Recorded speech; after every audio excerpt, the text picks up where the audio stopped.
Hi, I'm Christine Hunter, the Acting Director for the Office of Behavioral and Social Science Research, and I am so pleased to welcome you to the 7th Annual NIH Behavioral and Social Sciences Research Festival. We are pleased that you can join us today for what I think you will agree is an interesting and engaging meeting agenda. This annual meeting is organized by the Office of Behavioral and Social Sciences Research, or OBSSR, and the NIH Behavioral and Social Sciences Research Coordinating Committee. The goal is really to inform the wider behavioral and social science research community, both within and outside of the NIH, and bring together institutes, centers, and researchers to learn about the latest advances in behavioral and social science funded by the NIH. And kind of think about the overall impact and importance of advancing behavioral and social science to achieve the NIH mission. So as you can see here, today will go from 1 to 4:30 and tomorrow will as well. It's a virtual meeting, and so please, if you have questions during any of the sessions, enter them through the webinar's Q&A box. Messages will be received in real time, and each of the session moderators will select questions to read to the speaker during the question and answer portion of the presentation. For efficiency, you can also vote by liking a question, and that way we don't have a lot of duplicate questions, and we can also see what are the questions that people are most interested in. Before diving into the meat of the agenda, I really want to thank the planning committee that you see listed here. As you probably know, these meetings don't just happen by magic, and they go with multiple months of planning and diligent consideration. And so I really want to thank the folks listed here. From OBSSR, Alyssa Dolge, Dara Blackman-Demner, Erica Moore, Dana Green-Schlosser, and Erica Spotts. And then Elizabeth Barr from ORWH, Maureen Monahan Center from NIDDK, Stephanie George from NIAMS, and Elise Rice from NIA. It was really a fabulous group, and I think you see that in the agenda that we have here. And I also want to give special thanks to Danielle Duncan from the Scientific Consulting Group. We couldn't do it without SCG and all of their support. So with that, I will stop sharing and turn it over to Dr. Young-Hyman from OBSSR to introduce our first speaker for our first session.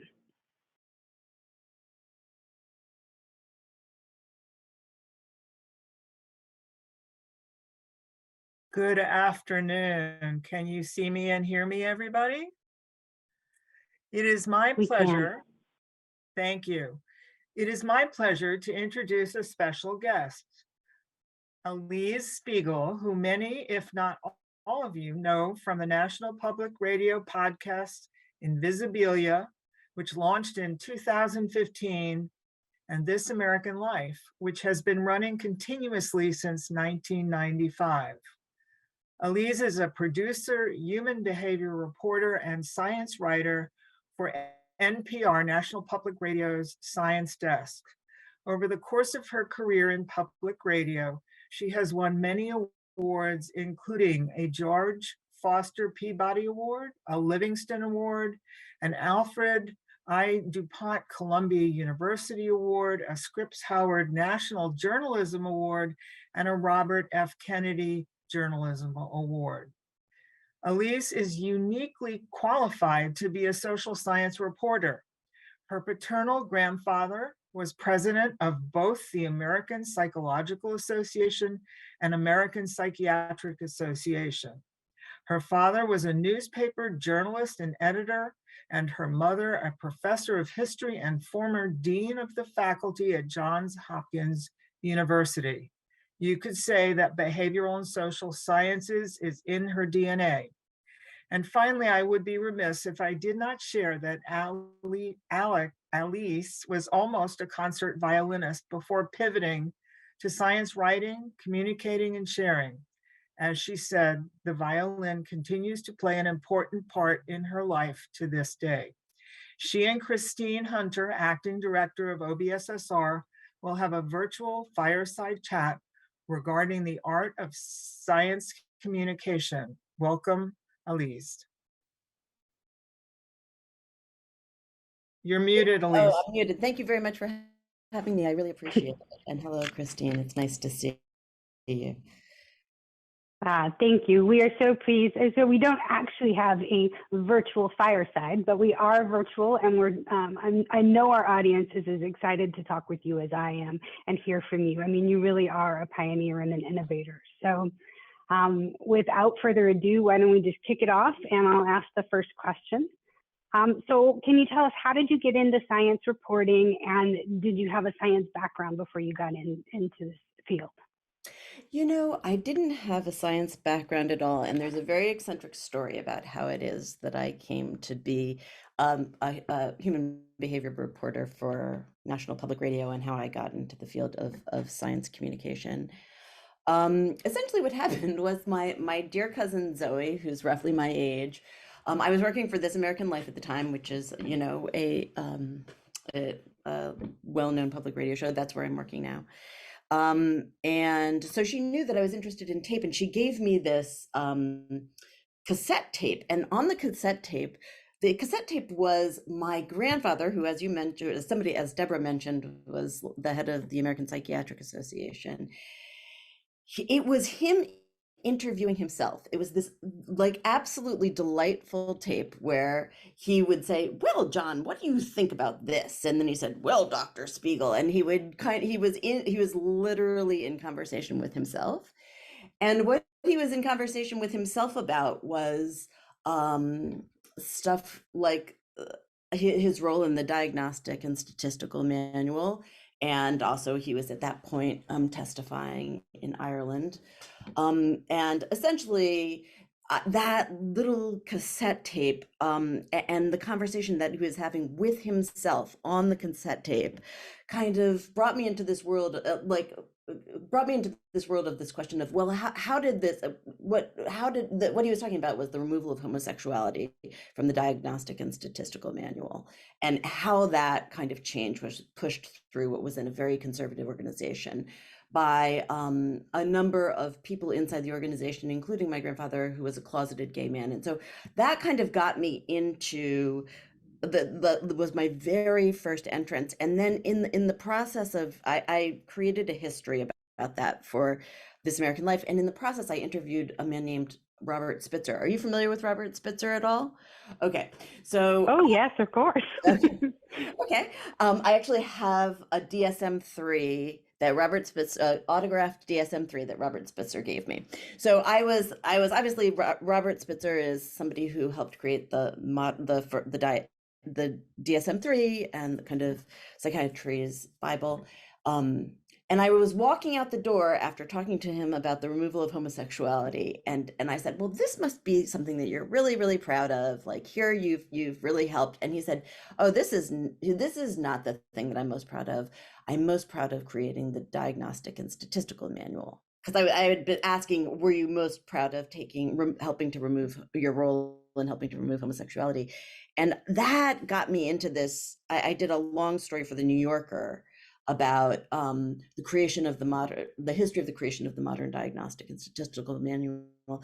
And what that really kind of allowed me to see was, well, honestly, to be honest, it allowed me to see that some of the kinds of decisions that stand under the banner of science, in fact, are kind of moral or social questions. And it just kind of introduced, it allowed me to see this very interesting and powerful and dynamic kind of profession, and all of the different things that influence it. So that was really how I got involved in human behavior. And then from there, I went to NPR's science desk, and I just served as a human behavior reporter for about 10 years. Thank you. I love the personal connection and how that threaded into what has been an amazing career and continues to be an amazing career. From your perspective, can you now talk a little bit how we as scientists can communicate better? Sort of what are the things that you see as the elements of good communication that we should keep in mind when trying to discuss our findings and make them clear to people outside of science, or maybe even within science?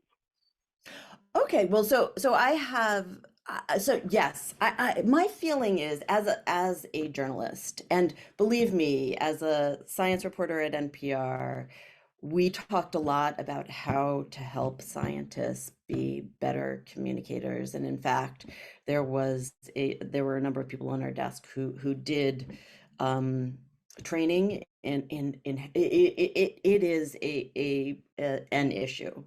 Um, so I would say a couple of things.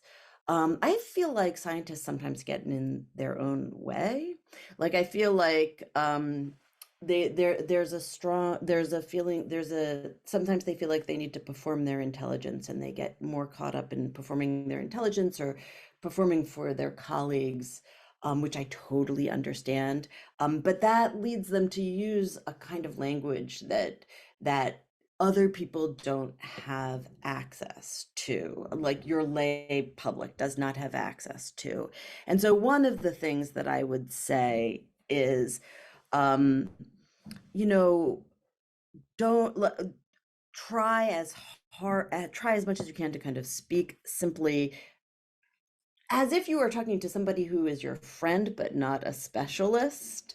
And so someone who is not going to understand the acronyms in your field, not going to understand basic things. I mean, like some things, but they're very intelligent, and they can understand if you simplify it enough for them. And then I think also scientists have a ton of anxiety, very rightly, about conveying the details and the nuance and not overstating their findings. And I support that anxiety in many, many ways. Like that is an anxiety that I myself have spent many like fretful hours on. So I don't, I respect it and the importance of it. But I think maybe the thing that I would say is before you sit down and talk to a journalist or you try to communicate with people, like it's good to kind of step back and ask yourself some of kind of like the broader questions. Why is this work important to the public? What is the question that it is answering? And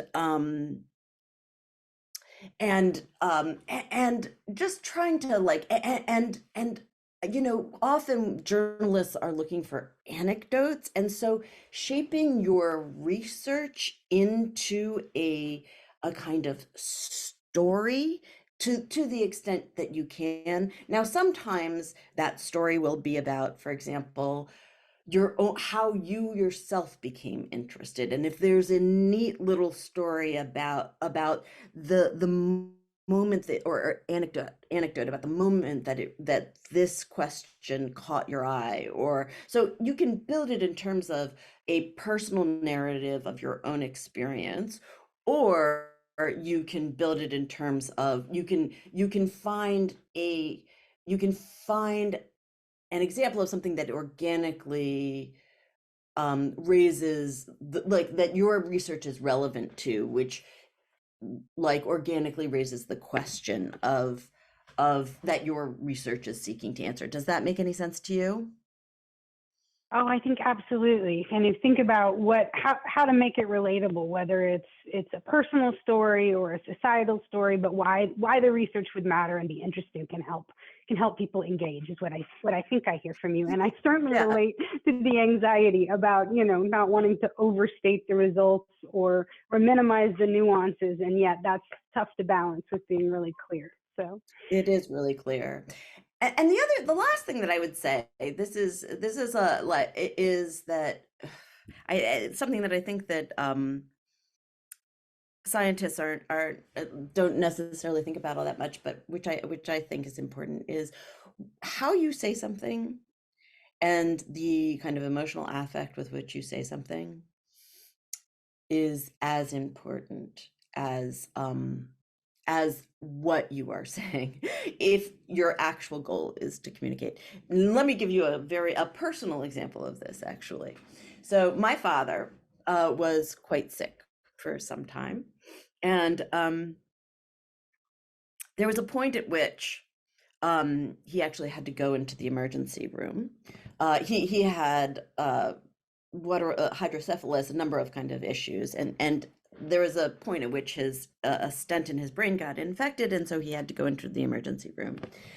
And my brother was not there, and we needed to figure out, well, how serious is this? Should I call my brother who lives in California so that he can come and be there for my father? And so I remember going and talking to the nurse who was in the emergency room. And I was trying to get this information so that I could make a call, so that my mother and I could make a call. And I remember the first thing she said, she said to me, I was asking her, how serious is this? And I can't give you the exact language, but she was like, it's incredibly serious. Your dad is going to die. Or like, essentially, like that was the content of what she was saying, but she was saying it in this incredibly cheerful voice. And I just remember, and I remember feeling so confused about whether or not I should attend to the content of what she was saying, or the way, or her emotional affect. And I remember I just kind of stopped and I said, I'm sorry, what you're saying and the way you're saying it feel like they are diverging. And can you tell me, what am I paying attention to here? Am I paying attention to your emotional affect, or the actual language? And then she totally changed her emotional affect, and she was like, it's a very serious, this is very serious, you should call your brother. So that's like just a small example of just this is like a kind of inside trick, essentially, for dealing with people in the press or journalists, is being emotionally present to what you're saying. I know that it's very against kind of most scientists' nature, but being emotionally present and being and talking about the thing in a way that really gives people access to the information, and where your affect is aligned with what it is that you're trying to say. I actually think that that's incredibly important, and like a lot of what people are actually tracking, when you're, or it can also be, importantly, a barrier to absorbing information. If you don't have, I mean, sometimes it can break through, but most frequently that functions as a barrier for people to actually understand what it is that you were saying, which is ultimately your goal. Yeah, I really like that. And I've certainly experienced that disconnect between what people are saying and how they're saying it. And, being true to that and connecting, I think does matter as much as getting the facts right. So I appreciate that. So building on that, and I think, that being present and being truthful in your kind of affect is one way, but are there other ways that we can build trust in scientific recommendations, while also conveying that science is constantly changing? So what we know today could change in the future, and that is always the reality. And so thoughts on how we communicate that fairly and honestly and build trust would be really appreciated. I've seen this rolling out, particularly over the pandemic, this issue of having an evolving science, and a need to say something at whatever point in the process you are. And honestly, the only thing that I can say is, the only thing that you just have to repeat and repeat and repeat and repeat and repeat, and just kind of front load the idea. We call this signposting in my profession, in journalism, in audio journalism. You really need to signpost quite clearly, just that this is the best evidence we have at the moment. It will continue to evolve. I don't know that there's any way around that problem other than just repeating and repeating and being clear. This is what we know now. We will, as we get more information that is appropriate, we will shift. But I feel like I feel like I don't really know something that you can do other than that, you know, to convey that message. I mean, there's lots of research actually about like the importance of repetition and how many times people need to hear things in order to, It and comes from social science. yes, and also like the kind of negative, like this speaks to like kind of the misinformation question, because even when if it's this question of, do I engage the misinformation, right? When I if I repeat if I repeat the misinformation, then the way that functions in the human brain is, you know, it repeats it so much that people begin to see it as legitimate, whether or not it is. And so it, you know, but so the role of repetition is really important to think about. That makes a lot of sense. And I think maybe just like you said, being honest that this might change and we're learning as we go is so important. Yeah. But over the pandemic, I did feel like I heard that a lot, but it's just somehow seems like a hard concept I think because people are so anxious for answers that that is really what they're tracking for, is the kind of bottom line and meat of what you say, and the only thing you can do is just try to interject. Right. Yeah, no, decision making under conditions of uncertainty is not fun for any of us. So, Yeah. Or communication under. Yeah. Fair enough. So you mentioned misinformation. You know, what do you think about the role of scientists in helping to combat or address misinformation, and how should we engage or think about it?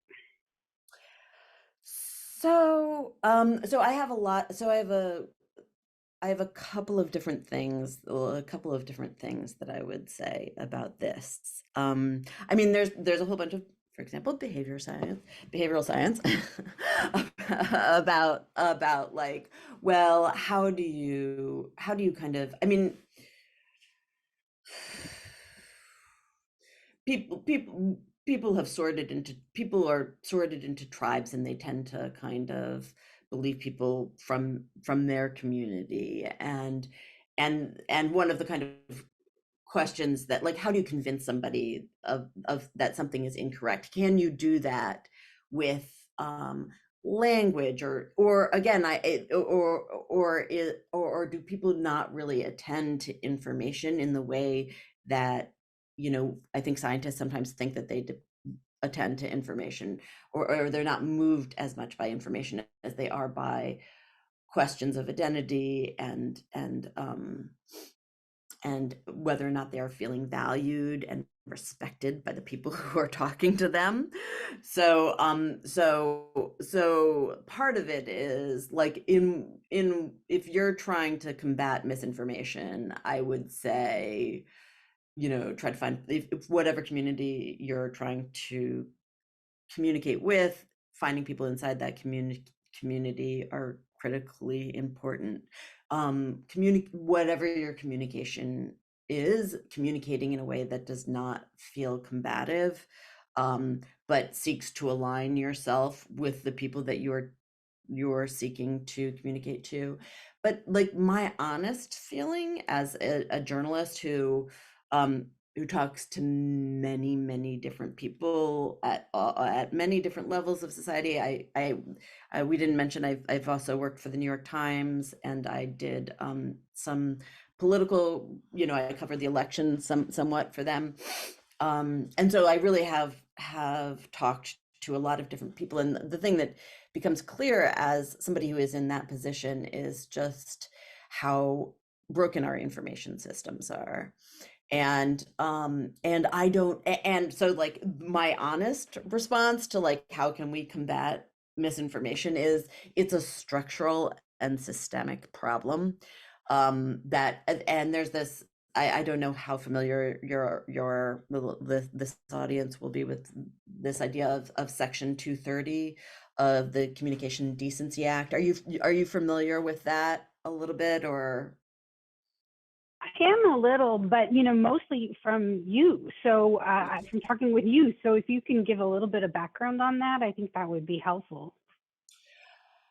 So Section 230 of the Communication Decency Act is essentially the regulation that holds that it's known as the regulation that invented the internet, is one of the or that helped make possible the internet.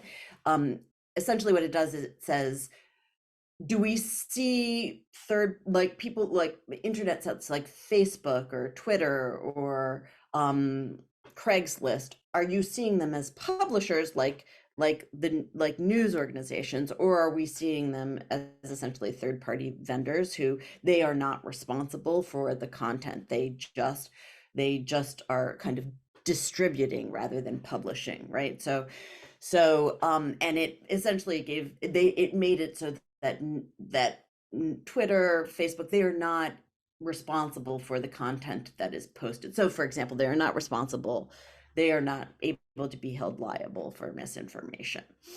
And I think that regulation, in combination with the way that attention works, by virtue of the fact that we evolved in the way that we evolved, and so our attention is directed at things that are scare us or like work on status. I just think that you're not going to be there is not anything really that the scientists can do to combat information that will be, in my view, substantial. I don't know that there's been any evidence that speaking in the right way or that can be overcome. I think that you need to, this is not something that I am an expert in by any means. So I don't know exactly how. There are various arguments about how you reform something like Section 230. But I do feel like it's really a problem of the silos created by our information systems, and information silos that are created by our information systems. And I don't know that there is anything that you can do other than, there's a lot of social science now which looks at well, what can we do to tweak the system? Maybe you guys could gather all of that together and then march down to Congress and try to get some reforms. But that, from my perspective as a journalist, I mean, reforming the information systems I feel so critical to so many different things, because it's just an enormous problem. Yeah, it is. I hear you. And I really hear that there's so many kind of structural and systemic issues that, make it difficult to pierce through. So maybe it's really focusing on how we communicate our evidence, how we communicate that well, and less kind of combating the misinformation. I think in that vein, often results and scientific information are complicated. And when we want to communicate broadly, where do you recommend that we start to unpack it and make it understandable? I know you've talked about tell a story, match your affect to the content, but any other advice about how to make it understandable to non-scientists? I do have advice. Good. I do actually have advice about this. I mean, so I helped create This American Life, and when This American Life first began, which was almost 30 years ago, we worked a lot with people who didn't work in audio, and the thing that we would have them do is we would have them just tell me your story as if you were telling it. Again, it's tell it as if or borrow a friend who doesn't know anything and sit them down and try to explain what it is that you do. Use your friends and you will notice there is, when you need to hold somebody's attention in person, you will automatically you will automatically go to the things that can potentially grab their attention. And so watching yourself, like talking about your research with your friends, your family, and then watching the ways in which you instinctively, the kinds of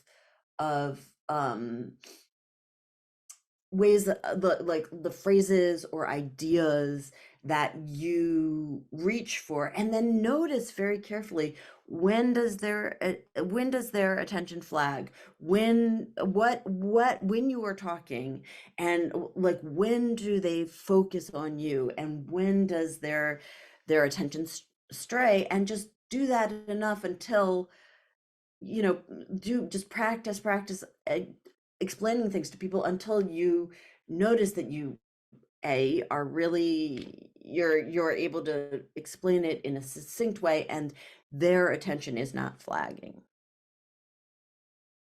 That's what I would Good say. advice. Yeah, I think the practice is really important, and also paying attention to the cues of your audience. When are they glazing over, and when are they nodding Yeah. their head or leaning in? Yeah, absolutely. Um, so in that vein, having interviewed tons and tons of scientists, what do you think that we can't see about ourselves and our work that might be helpful for us to kind of, we journalists know this about you guys, but you don't know it. What are your thoughts?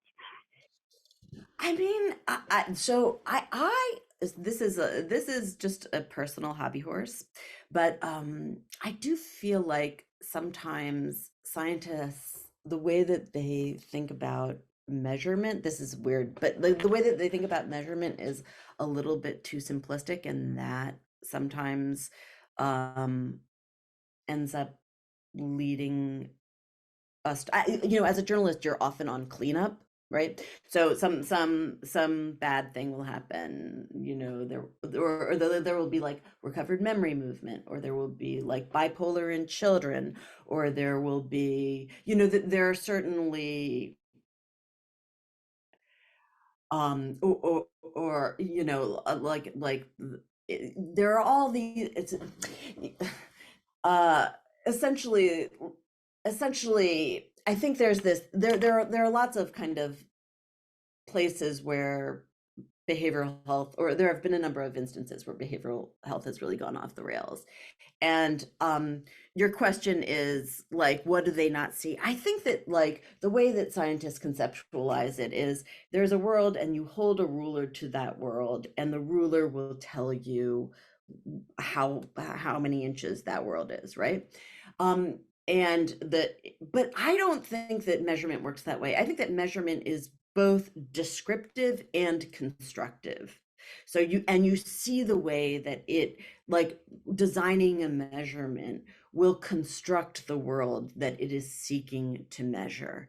And there are all kinds of problems that, as somebody who's essentially on cleanup, and trying to figure out what went wrong, um, it feels like there's often what goes wrong is that there was a measurement created that for a very good reason, but it ended up being used in ways that it should not have been used. So like I actually, one of the stories that I did was it wasn't really about the creation of the pain scale, but that's a good example of, I think, creating the pain scale. Like there are a whole bunch of people who, and do you know what the pain scale is? When you go to a Yeah, hospital, yep, right? They yep. ask you, how much pain are you in? 1 to 10, which was created for a great reason. But again, there are plenty of people who argue that the creation of the pain scale was connected to like the opioid crisis, because of the way that it like just creating that scale made us focus on pain and the role that pain play. It's like it's one of the critical 5 factors that you measure, when you go to the that's the one thing that I would say that I feel like scientists sometimes are cognizant of, and then sometimes are not cognizant of. But since that is something that you have control over, what you measure and how you measure. I think it's really important to be very intentional about what you choose to measure and have that be part of when you are designing a study. That should be part of what you're thinking about. That's my personal little, like, from all of my little, my cleanup, all of my cleanup things. That's one of the things that I feel like people are not as conscious of as they could be or should be. No, I really appreciate that. I think it's an interesting perspective, and it's so true. We always say you pay attention to what you measure, but you also have to think about kind of the unintended consequences. What does Yeah. that mean? What are you not measuring? And so I think it's a really interesting point for us to consider. So before we turn it over for audience Q&A, I do want to encourage people in the audience to use your question and answer feature to put your questions in. Do you have any other suggestions for scientists hoping to get an accurate representation of our work in front of the public? An accurate representation of your work. I mean, you do have to be careful about like who you That's a decide to tall talk order. to. Yeah, I mean, who you decide to talk to. And I don't know. I would do a lot. I would not. I wouldn't necessarily depend on.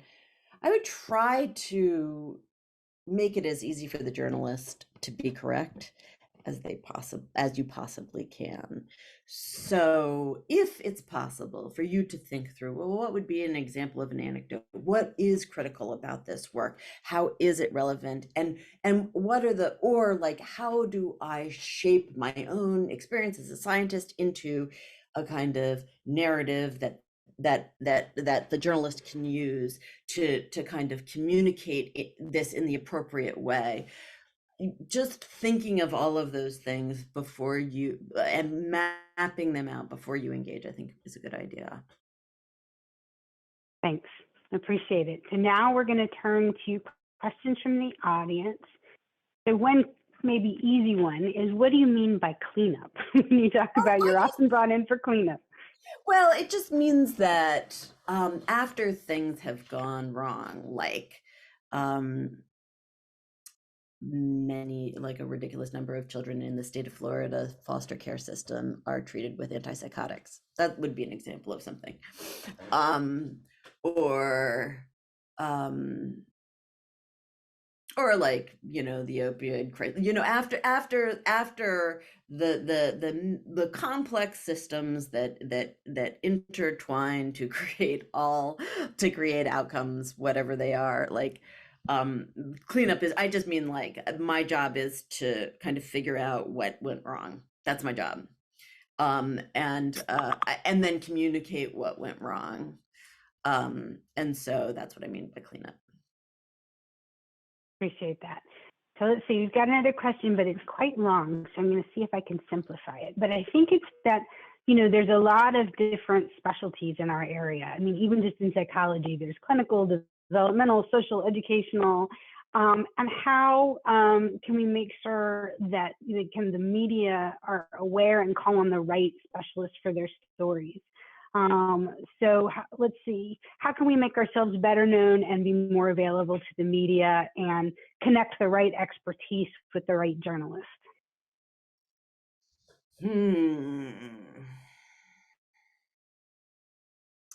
Well, I mean, I do think that depends on where you're positioned.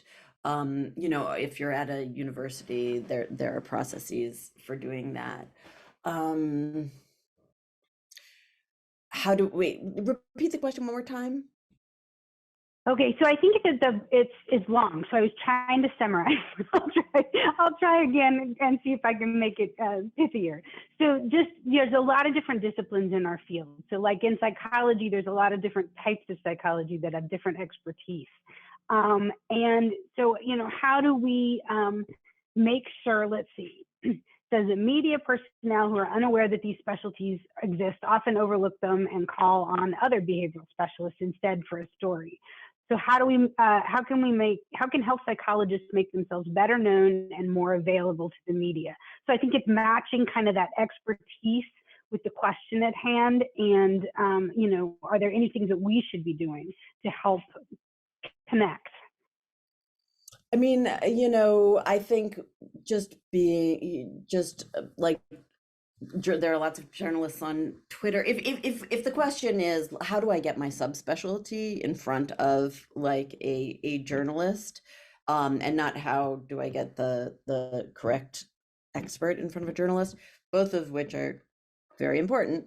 I think what you do is you just find like the behavioral health reporter at all of the institutions that you're interested in, that you think might be interested in your work, and write them a pitch that is that is grabby and that does some of the things that I talked about before, even if it is like a subspecialty that may not get the light of day as frequently as something like, but so I would write pitches that can grab attention and very clearly like make clear what's at stake. And also, if there's I know that this is a horrible thing to say, but if there's a counterintuitive kind of thing that you're going, like if you have a way of framing it in a slightly counterintuitive way, because part of what you're working against is, with news, it's not just here's information that is interesting and useful. Often it's like, here you need something that is an evolution from the past, right? So framing it in a way that like that is counterintuitive, or that raises some provocative question, that's going to help catch their eye. Yeah, that makes a lot of sense. I think I've shared with you, and I'll now share with everybody, that I've always been so reluctant to talk to journalists. And it is increasingly clear to me that is a relationship we need to be able to foster. Like, how do we tell the story of what we're doing, why we're doing it, what our findings are, and not be afraid to reach out and get that word out. So I appreciate your saying that. Let's see. I think we have time for maybe one more question. One the audience member says, some of the reservations brought up remind me of positivism in scientific philosophy. As a suicidologist, I share these. Elise's experience with storytelling allows scientists to tap into subjectivity as valid. Any thoughts on that from you? So you're saying like anecdote rather than is this the kind of well, that is the job of the journalist. So you need to, I mean, I hear that's a critique that is frequently made of journalists, which is like you do the anecdote, but the anecdote doesn't kind of represent the whole thing, the whole population, right? And that twists the stories we tell in ways that are not ideal. I agree with that.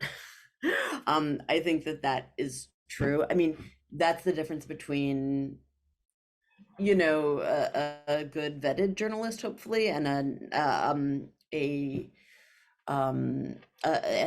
journalists who don't kind of have as much experience necessarily. So, I think that's a real danger. But as a journalist, your role is not to find like an outlier. Your role is to find some like like it is true that specific stories help get people's attention. It is the job of the journalist to make sure that their subject is representative of the general population. Well, we are at full time, but I so appreciate you being with us today, and I know our audience does too. It's really interesting to talk with you. So thank you very, very much. Thank you so much. I really appreciate it, and I really appreciate you asking me. And with that, I'm going to turn it over to Dr. Schlosser to introduce our next session. But what a great start to the day. Thank you so much.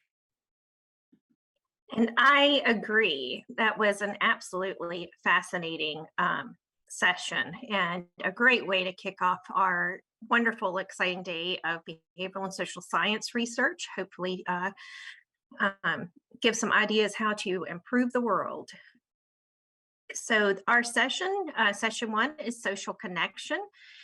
Just a quick reminder that each talk is 15 minutes with 10 minutes of Q&A. And I'm going to go ahead and introduce our first speaker, who is Dr. Bria Perry from Indiana University, and she'll be talking about the social brain and the role of social networks in Alzheimer's disease. Hi, Dana. Thanks so much for the introduction. Let me go ahead and share my screen.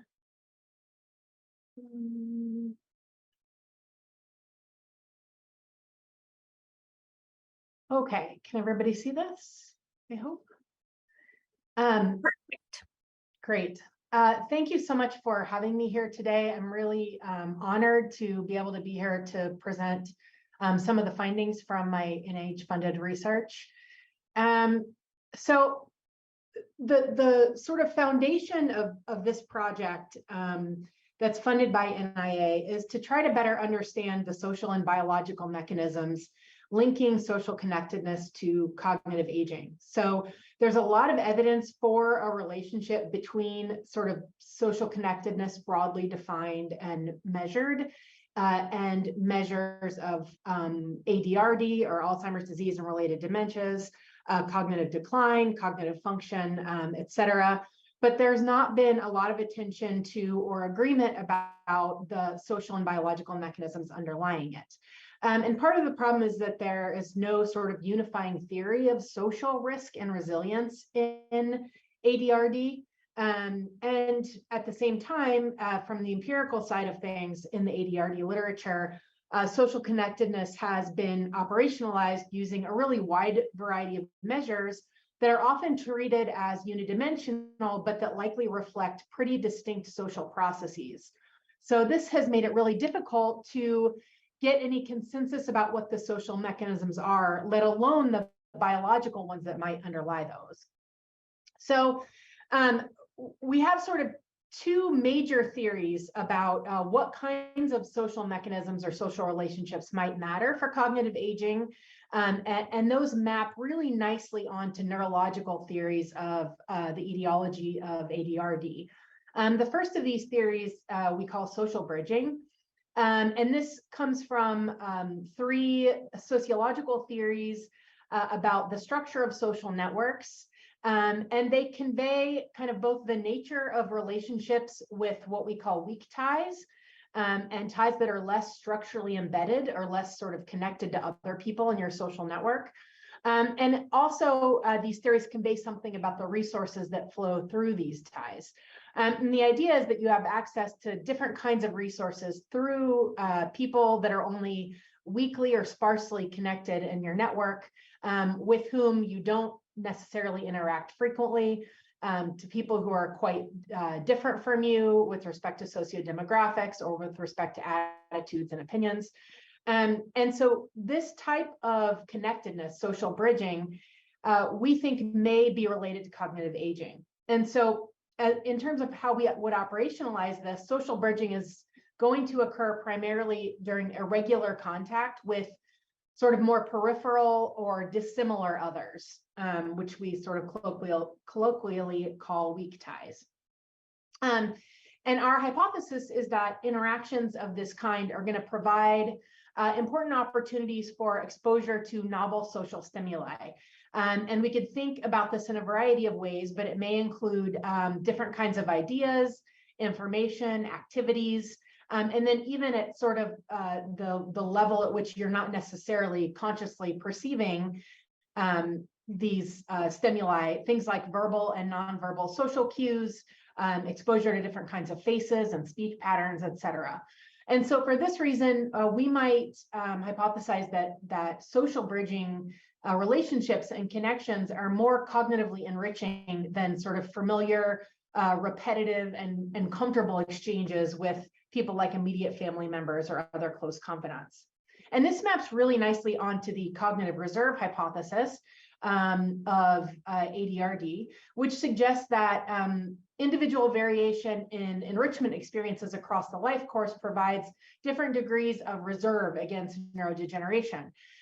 So if you look at these brains, the person on the left is amyloid positive. So amyloid is one of these proteins that's either a cause or an indicator of ADRD, depending on your opinion. But the person on the left is diagnosed with Alzheimer's disease. But you can see that the person in the middle, who's also amyloid positive and therefore would be at very high risk for cognitive decline, is in fact cognitively normal. So we would call this brain reserve or cognitive reserve. And the idea is that you can have a lot of neuropathology happening in your brain, but functionally you look completely normal for a much longer period of time. So it's this form of resiliency.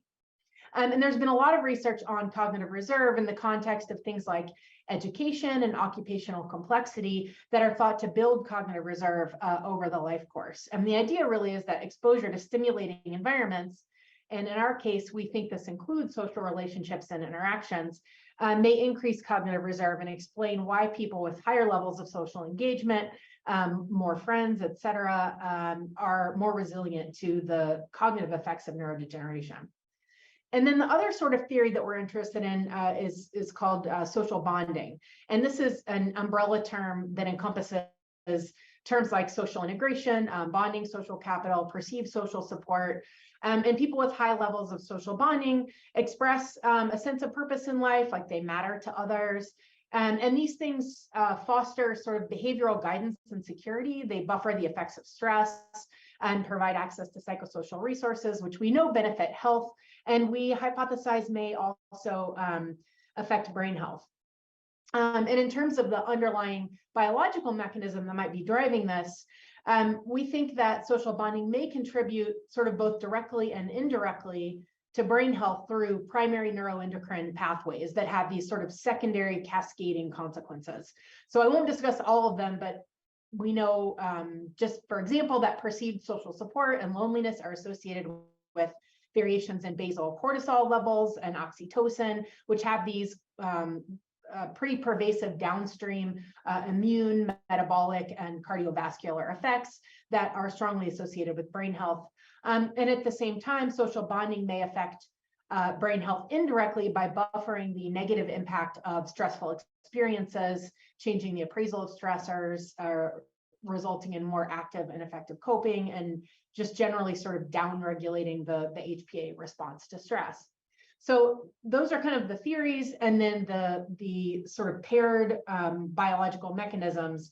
And so the purpose of this study is really to understand, and what we're beginning to understand is what are the social mechanisms that are implicated in cognitive aging, and then what are the mechanisms that underlie those. So I'm going to tell you a little bit about the research that we're doing, and then show you some sort of preliminary findings on this.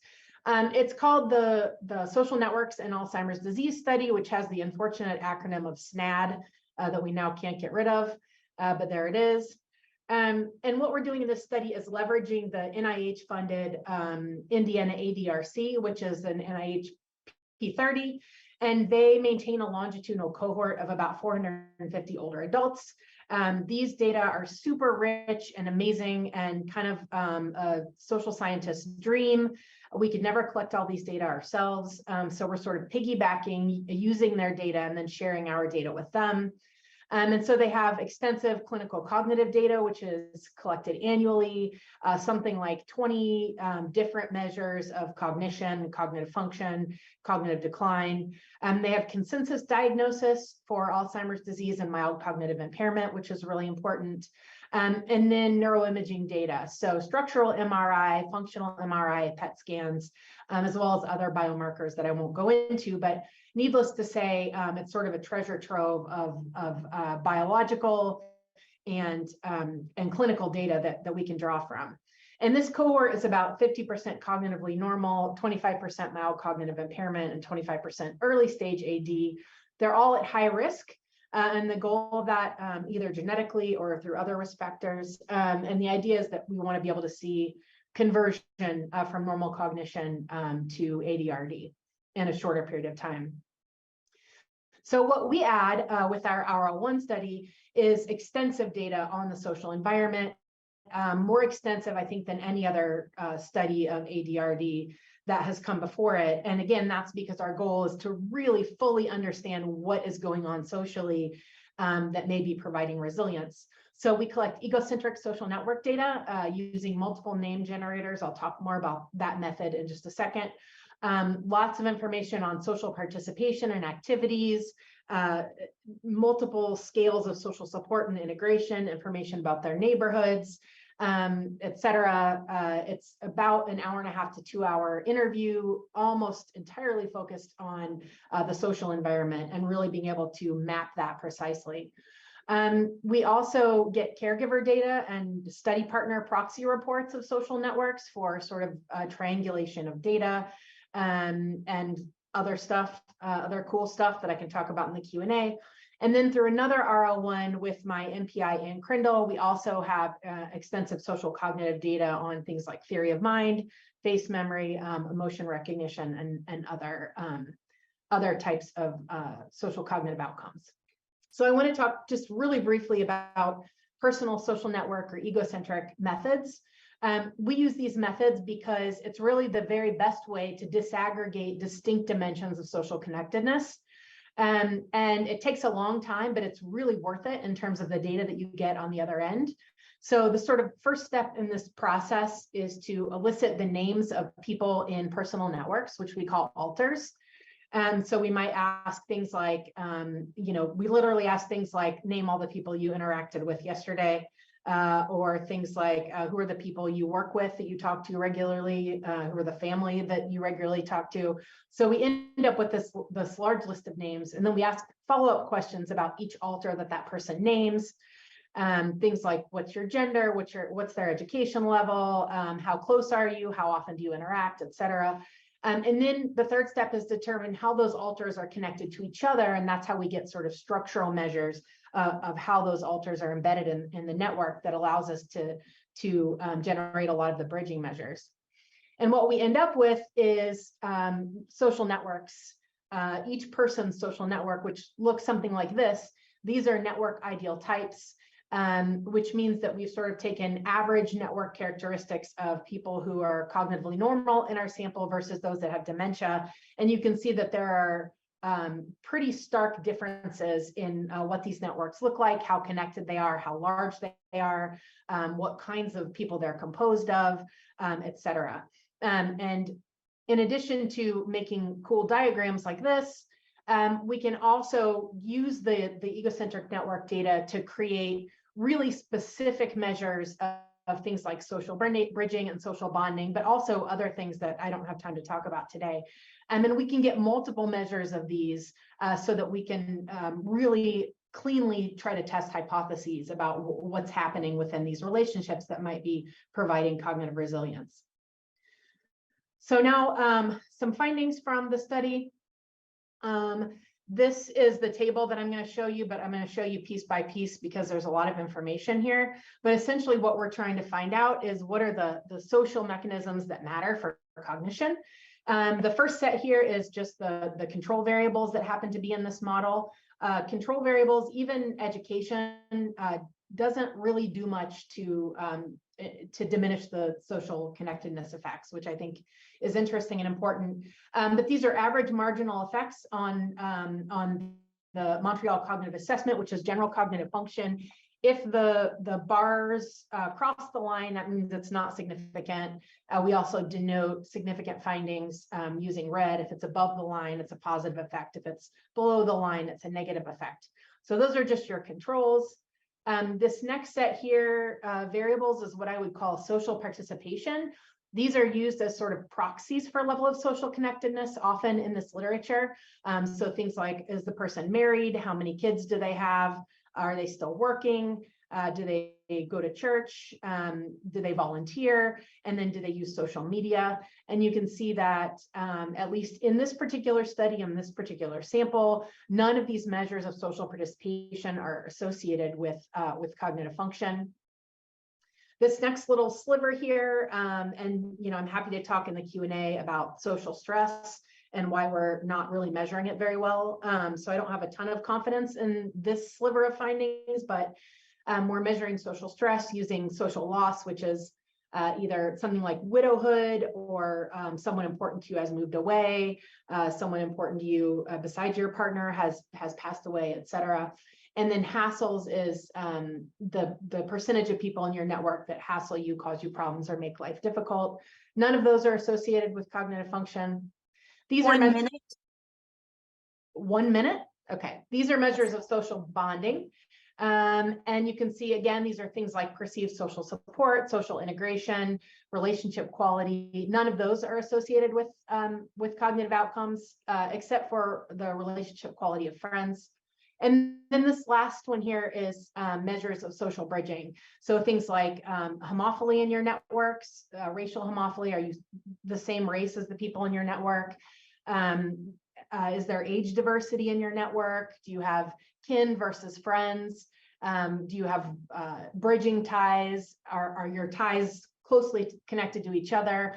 And the purpose here is really just to show you that a lot of the action in terms of what is it about social connectedness that's driving cognition, it's really focusing on these bridging measures. That really seems to be what's driving this. I'll skip that. We've also done some great research. Some of my postdocs have connecting measures of social bridging to gray matter density in the brain. And so we see a lot of associations here in the amygdala, which is strongly associated with processing negative emotions, and would be consistent with this idea of social processing, especially sort of new social cues. And then we also find that social bridging moderates the relationship between neurodegeneration and cognitive decline. So in people who have high social bridging, there's essentially no relationship between atrophy in your brain and cognitive outcomes, whereas there's sort of the expected relationship in those that have low social bridging or don't have access to that kind of resource. And then just quickly, what we think is going on here is essentially that if you have access to social bridging, then you are engaging in these relationships that provide novel and diverse social stimuli. And so I like to say, just sort of to close here, if you're sitting next to your partner on the couch and you're sort of grunting at each other and watching TV, right? That's not very cognitively stimulating. Your brain's not getting a lot of exercise. But when you're giving a talk like this, and then fielding questions, talking to colleagues, talking to people you don't know as well, it really exercises your brain in a way that may build cognitive reserve. So I will stop there.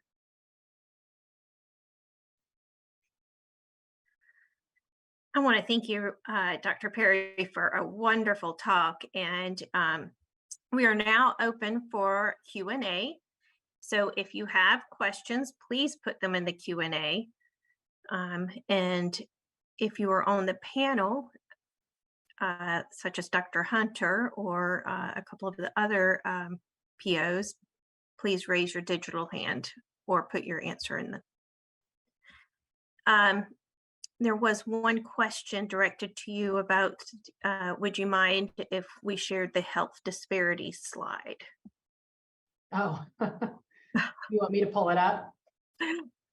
You're more than welcome to. I know I rushed you towards the end. Maybe you can share that while we are answering the next question, Yep. which is, the next question is asking, did you account for hearing loss and examining the relationship between social activities and cognition? Yeah, so we have controlled for hearing loss. We don't have a lot of people in our sample that have hearing loss because this is, as most ADRC cohorts are, it has to be pretty clean in order for people to enter the study. So we don't see an effect of that, but it could just be because of small cell sizes. I'm sure that is a factor, right? Because we know it's related to ADRD, and we know it's related to social withdrawal and a decline in sort of social connectedness. I would love to, do a follow-up study or collaborate with someone that has sort of a larger number of individuals with hearing loss to test that directly. But I think you're right. We just don't really have the power. Well, I'm waiting for another question to come into the Q&A. I have one, if you don't mind entertaining it. Sure. And regarding, obviously, this is social connectedness has been absolutely altered by the COVID pandemic. Are there anything in particular that you've seen within your studies? And how did you? Yeah.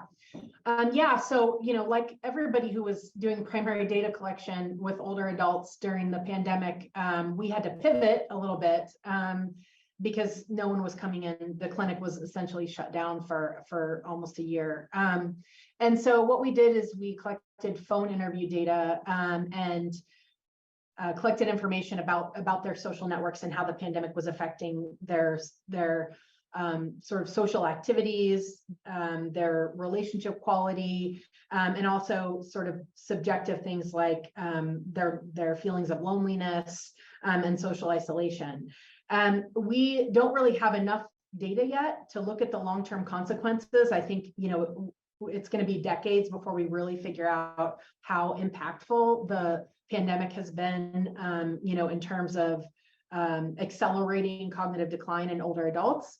I feel really confident knowing sort of what our findings are to date, that there are going to be strong effects there, in particular because, the sort of typical MO for people during the pandemic, especially those at higher risk, was to have like a social bubble, right? And so that would be closer to the benefits that we would see for social bonding. And most people were not engaging in social bridging, right? So older adults stopped volunteering, they retired early, they stopped, interacting with neighbors, et cetera, and mainly just interacted within their families, which is not providing, at least we're finding, not providing the kind of social stimulation that would confer cognitive reserve. So I think we're going to see the effects. We have the data to be able to see that. It's just we don't have enough follow-up data yet.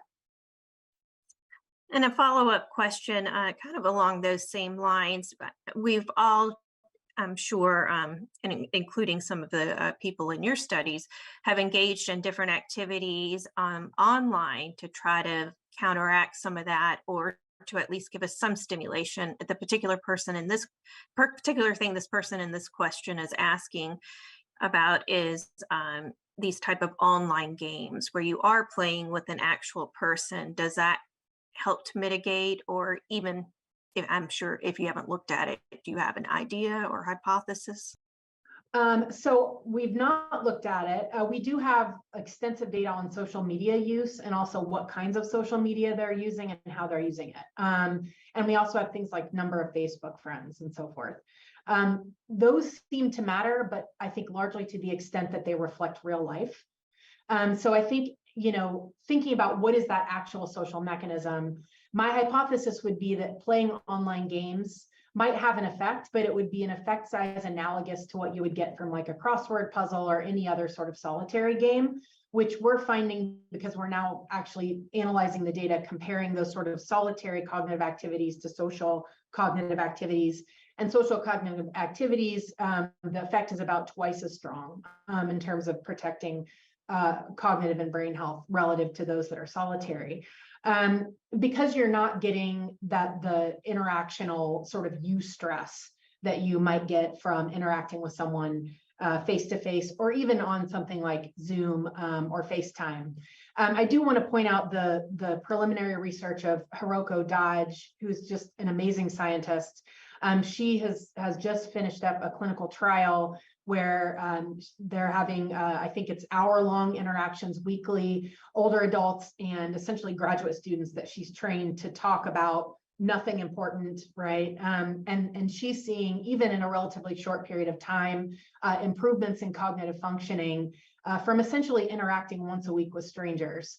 And that's over video chat, right? So I think there's something about having to communicate, having to interpret social cues, and then figure out, how you're going to respond.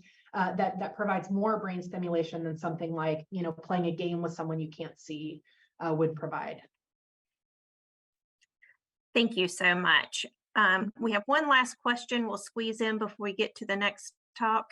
Piggybacking on the last two questions, is your research looking at one, a kind of reinvigoration of resiliency of your participants who have had minimal social networks, but then were able to increase their social networks to a more active level?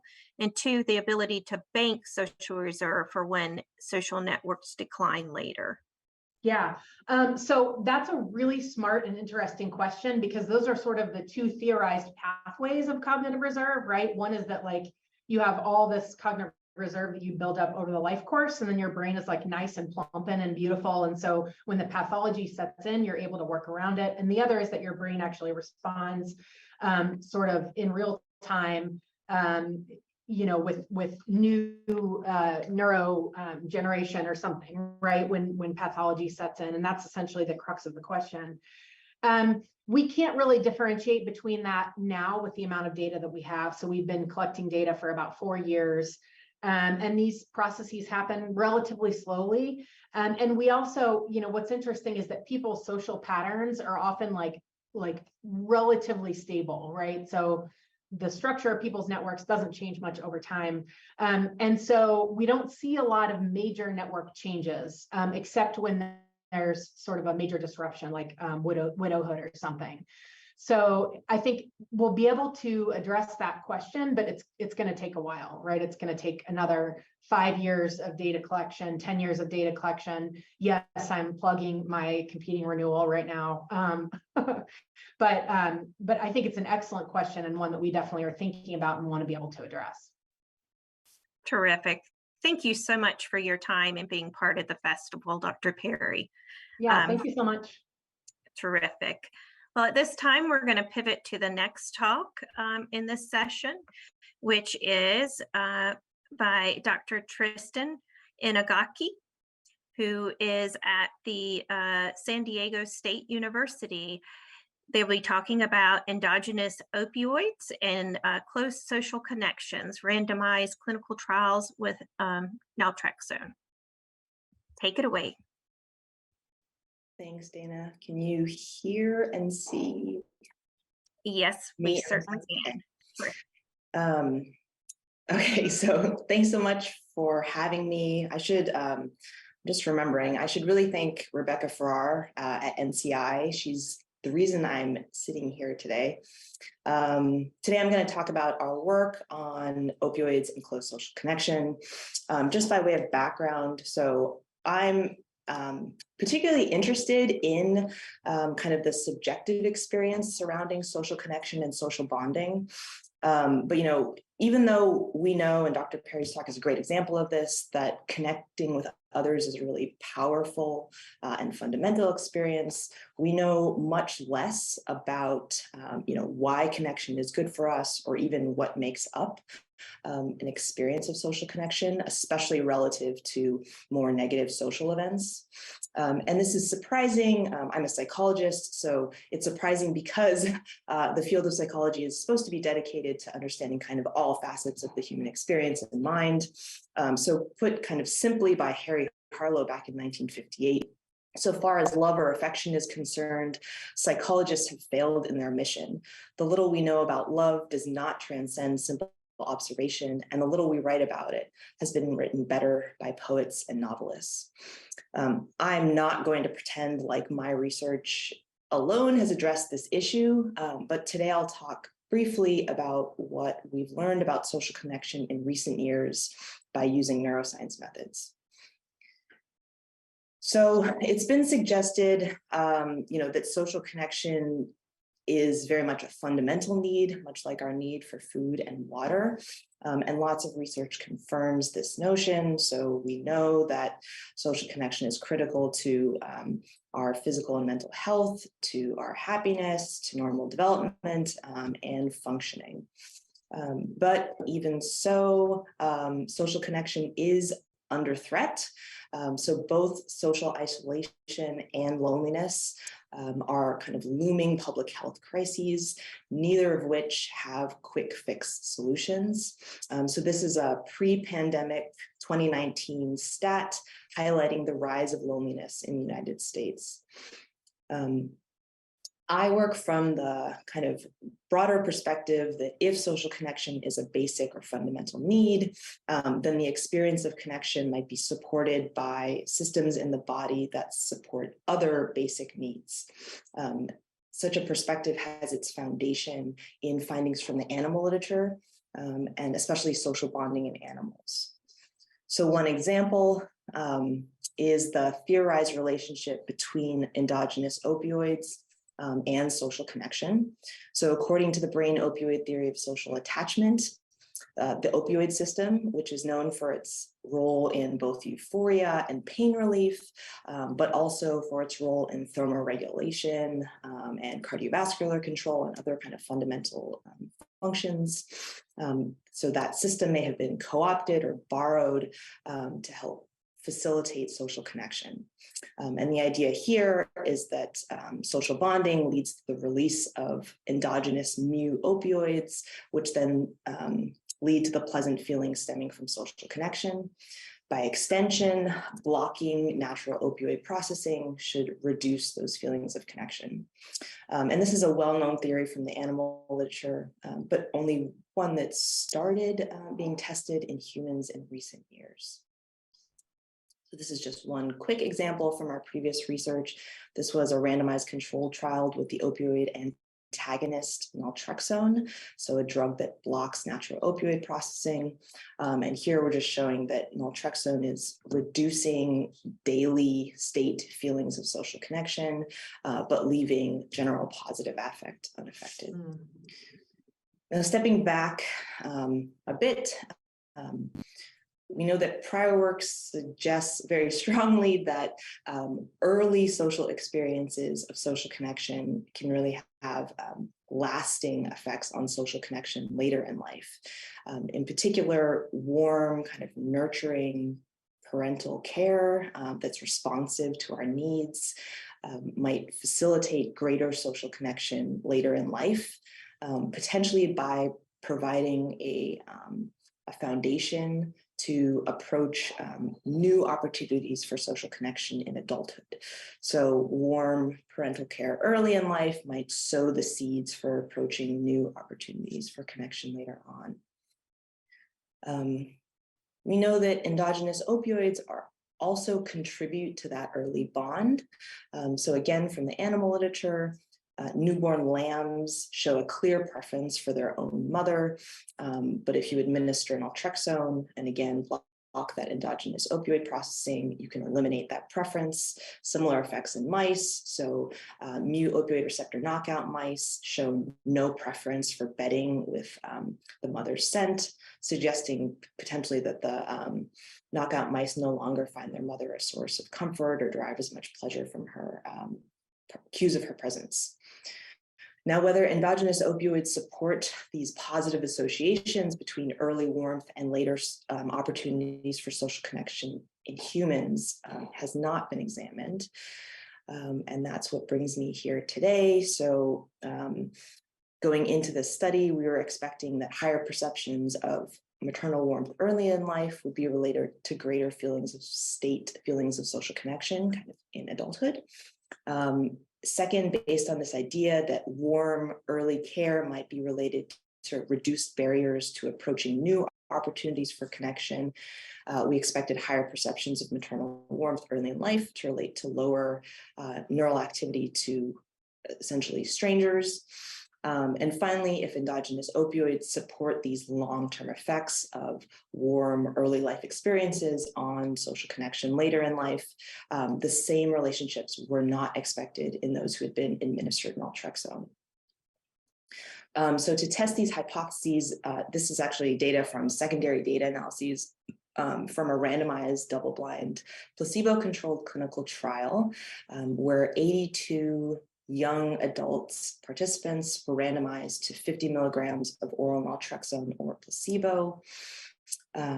Oral naltrexone is a non-specific antagonist, but it has its highest affinity for those mu receptors. It's an FDA-approved drug usually used to help manage alcoholism and opioid addiction, but it's also used off-label for research purposes. 50 milligrams is the kind of standard daily dose, and it's safe and generally well tolerated, with the most common side effects being nausea and upset stomach. So at time 1, prior to drug administration, participants retrospectively reported on their perceptions of maternal warmth using the parental bonding instrument. Previous research suggests that perceptions of mothers more than fathers relate to these kind of later social outcomes. We also ran into this issue with a number of our participants where they didn't have fathers to report on. So this work is focusing specifically on mothers. Participants after time 1 are randomized to drug condition, and about 60 minutes later, they complete an MRI scan to assess the bold response to a task I'll show you in a second. And then at time 3, approximately 48 hours later, after the MRI session, they report on their state level feelings of social connection kind of outside of the lab. So this is the task in the scanner. It's quite simple. It's just a picture viewing task. Participants see pictures of people they don't know, but their race, age, gender matched to their close others. So these are potentially new targets of social connection. Sorry, I just randomly put this in here, but I think I want to take a minute just to kind of justify why the brain is especially important to measure in for our kind of theoretical perspective here. 2 answers here. The first is that the brain opioid theory of social attachment is really about the action of opioids on the brain and on the central nervous system. But mu opioid receptors exist throughout the body, so in the periphery, in the gut.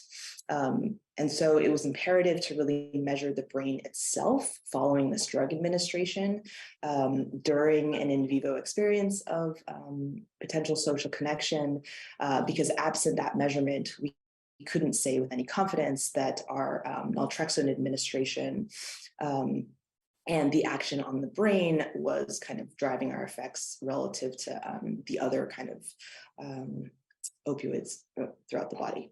And naltrexone is ideally situated to these purposes because it does cross the blood-brain barrier to nearly completely block the mu receptors in the brain. Okay, so just very briefly, these are the regions of interest we are most interested in because all 4 regions are densely concentrated in mu opioid receptors. And they're also well known for their role in kind of socio-emotional information processing. So we think heightened activity in these regions might be a barrier to approach and connect. All right, just quickly moving into results. This was just an interesting, we ask folks to guess which drug they're on. Only about 57% of the sample correctly guessed. So in other words, people couldn't guess above chance levels, whether they were in naltrexone or placebo. And this will be important as we move into the primary results, just that there were no condition differences in the parental bonding instrument scores. Okay, so our first hypothesis was that greater early perceptions of maternal warmth would be related to greater feelings of connection kind of later on. And that's exactly what we're seeing in the placebo group. So on the x-axis here are perceptions of early maternal warmth, and on the y-axis are feelings of connection at time 3. On the bottom there, you have the effect size, the confidence interval, and the Bayes factor. And the Bayes factor in particular is suggesting pretty robust or strong support for that association. But what about those in the naltrexone condition?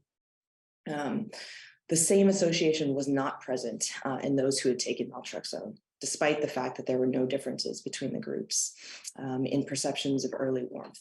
And the Bayes factor here is suggesting more anecdotal evidence for an association. So consistent with the hypothesis that naltrexone might be kind of tempering this association, these 2 correlations are actually significantly different from one another. The brain is showing a similar pattern. So recall that we're hypothesizing that higher perceptions of maternal warmth will be related to kind of lower barriers to approaching new targets of connection. So we're expecting this negative correlation here, and that's exactly what we're showing. Greater perceptions of early maternal warmth are related to less activity in the cingulate, the anterior insula, ventral striatum, and the amygdala to those kind of novel social targets or strangers.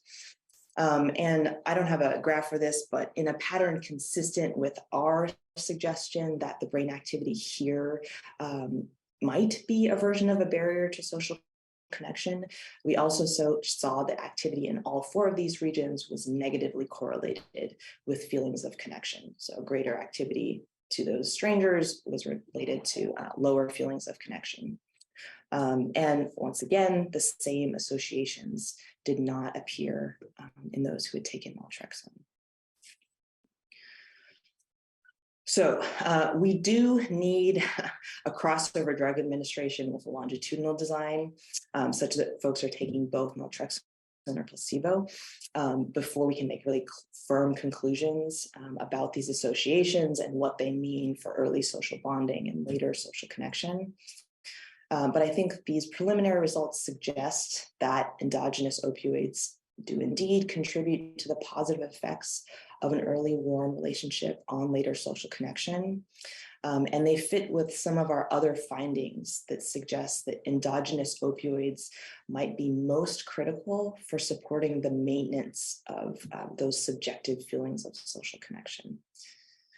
So to further explore the role of endogenous opioids on this kind of maintenance idea, we're currently running a large clinical trial where folks are randomized to an entire week of naltrexone or placebo. They report on their kind of daily in the moment feelings of connection for that entire week. And then on day 7, they come in and complete an MRI scan where they complete tasks to elicit feelings of social connection.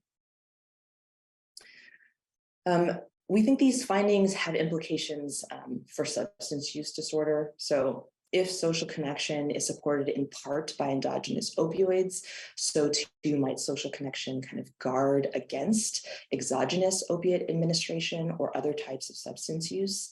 The findings also suggest that medication-assisted treatment for addiction may have these kind of unintended side effects of altering social connection.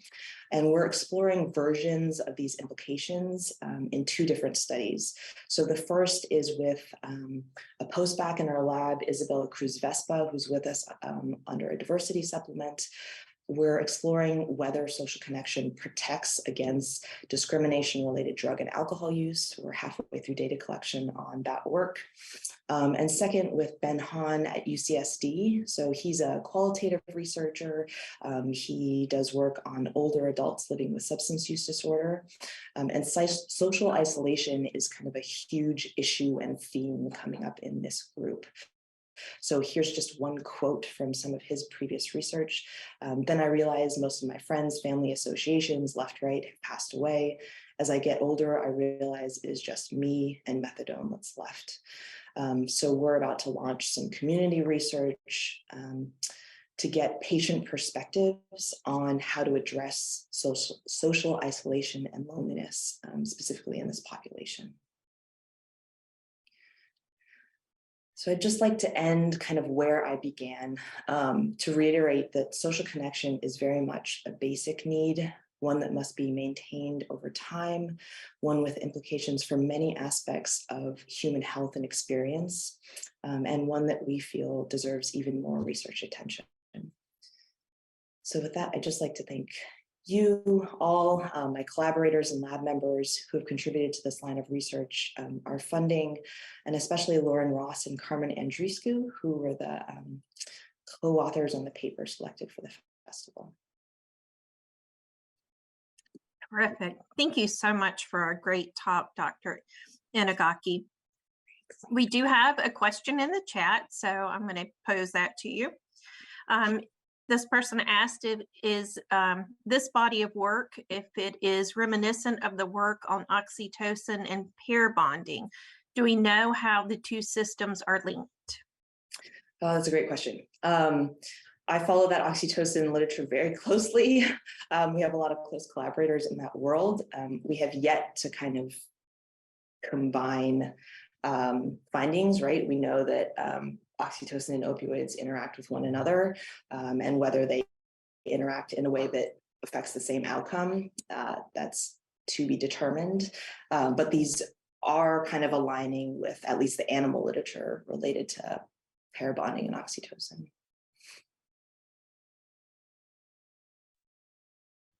Thank you. This is just a reminder, if you do have questions, to please put those in chat. If you're on the panel and would like to ask a question, Bria or Christine Hunter or any of the others on the panel, please raise your hand and I can call on you.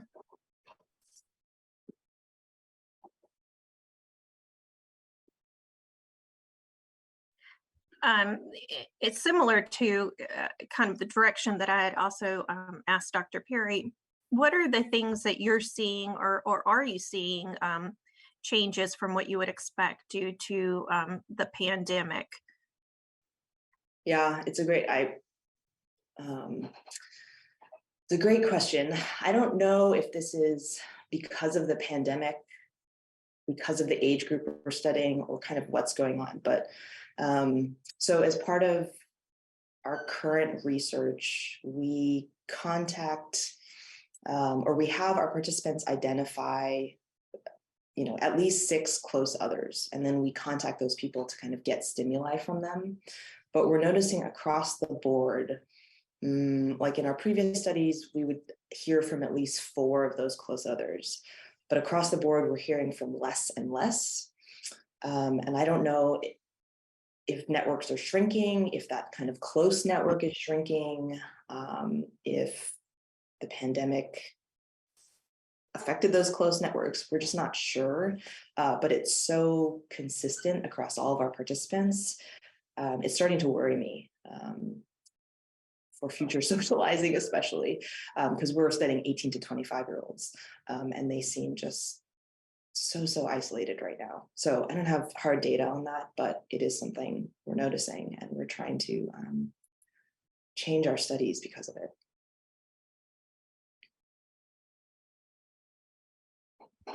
So we had a question that came in that asked if you can say more about the implication of your work for the management of cancer pain and other pain disorders. Oh, I have,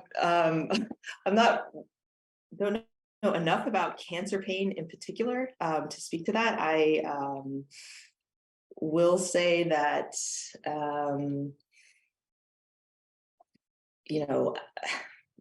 there are theories suggesting that isolation and loneliness and social pain, which are, I'm conflating a number of constructs there, but that those folks are particularly sensitive to physical pain and pain disorders. That's kind of the extent of my knowledge about the link between social connection and pain. But I don't know if the question is asking like who might be most vulnerable to those symptoms. Based on theory, it would definitely be those who are isolated or don't have the support they need, or yeah, it's my best guess there. Yes, I'm not sure. There's not really much more detail in the question, so I cannot tell it exactly which direction they're coming from. So thank you for hazarding a guess at that. Sure. Same thing. I've, at least in some of these, but this particular age group, I also kind of think about the question that we talked to about with Bria when it comes to online and social media type things. As I know, there may be a lot of people, I think even with my adolescent daughter, having this network of friends, but I think that there's probably a difference with the quality of that network and the quality of those friends per se. Mm-hmm. Yeah, I think my answer would be actually similar to Dr. Perry's, which is just to the extent that those online networks reflect in-person networks, they're probably fine. Also to the extent to which someone's already kind of lonely, you're using those networks differently online. And yeah, even kind of within my lab, the use of social media and the way in which folks are using it, there's just a lot of variability.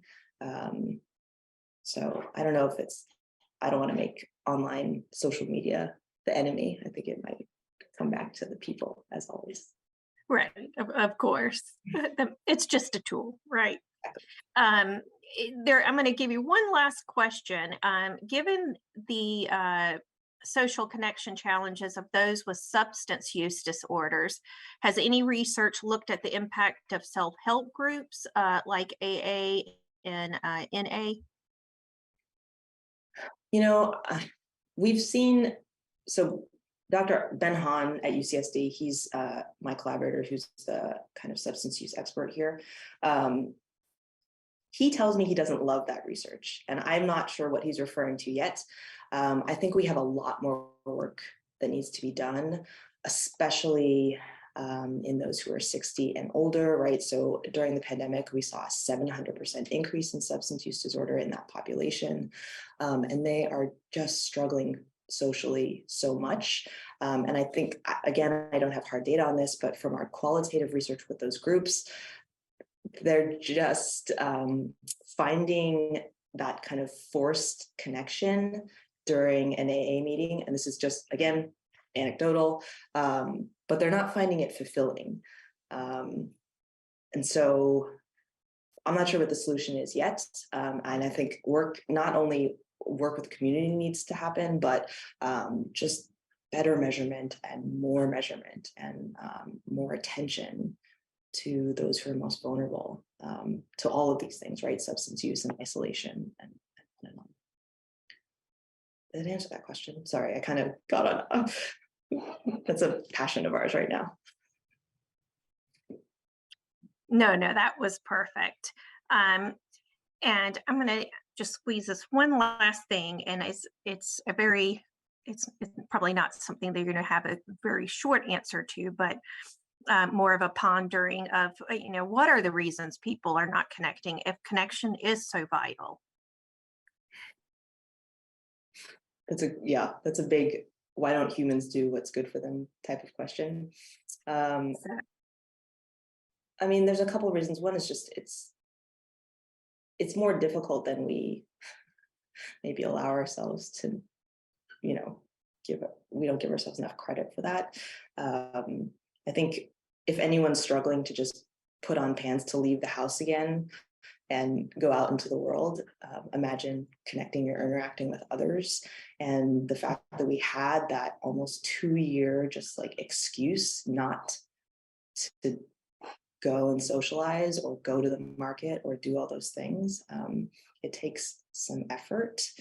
And there are other avenues, like it's maybe easier to not put in the effort, but then once you do, right, like it's just that tiny barrier there. It's hard to get over. Right. Well, again, I want to thank both Dr. Perry and Dr. Inagaki for taking time and giving such great talks. I'm sorry I got a little overexcited with all the questions and talks. So we are running up against time. Now it is time for a break. And it is scheduled for a 10-minute break, but if we could be back actually closer to 2:45, is that correct? That would be terrific. Thank you. Hello, everyone, and welcome back to our session this afternoon. My name is Stephanie George. I am an epidemiologist and program officer at NIAMS, and I'm very pleased to be moderating the session this afternoon on mental and emotional health. Welcome to this room and this space. I'm sure there's time in the past couple of years that we've all thought about mental and emotional health, whether it was digesting the newest and most innovative research, a lot of which we're going to see and showcase today, or whether it was our own personal struggles. These are certainly topics that have risen to the forefront of importance in understanding their etiology and like their role in health and disease prevention also. And so I'm pleased to have you today. We all bring different emotions and experiences to the room. I hope that you can take away at least one thing today and learn something new. I'll welcome you, as with previous sessions, to enter any questions that you have in real time in the question and answer box. And we'll be getting to those at the end of each of the 15-minute talks. There'll be a 10-minute period for Q&A. So with that, I'd like to introduce our first speaker, Dr. Eric Garland from the University of Utah, who will be speaking to us today on mindfulness-oriented recovery enhancement targets addiction by restructuring reward from hedonic pleasure to self-transcendent meaning. Thanks, Eric. My pleasure, and it's great to be here, and I'm really delighted to present this work to you. This is probably what I consider one of my most provocative papers. So, so it's a real delight to have been asked to present this work in this forum. So I'm going to share my screen.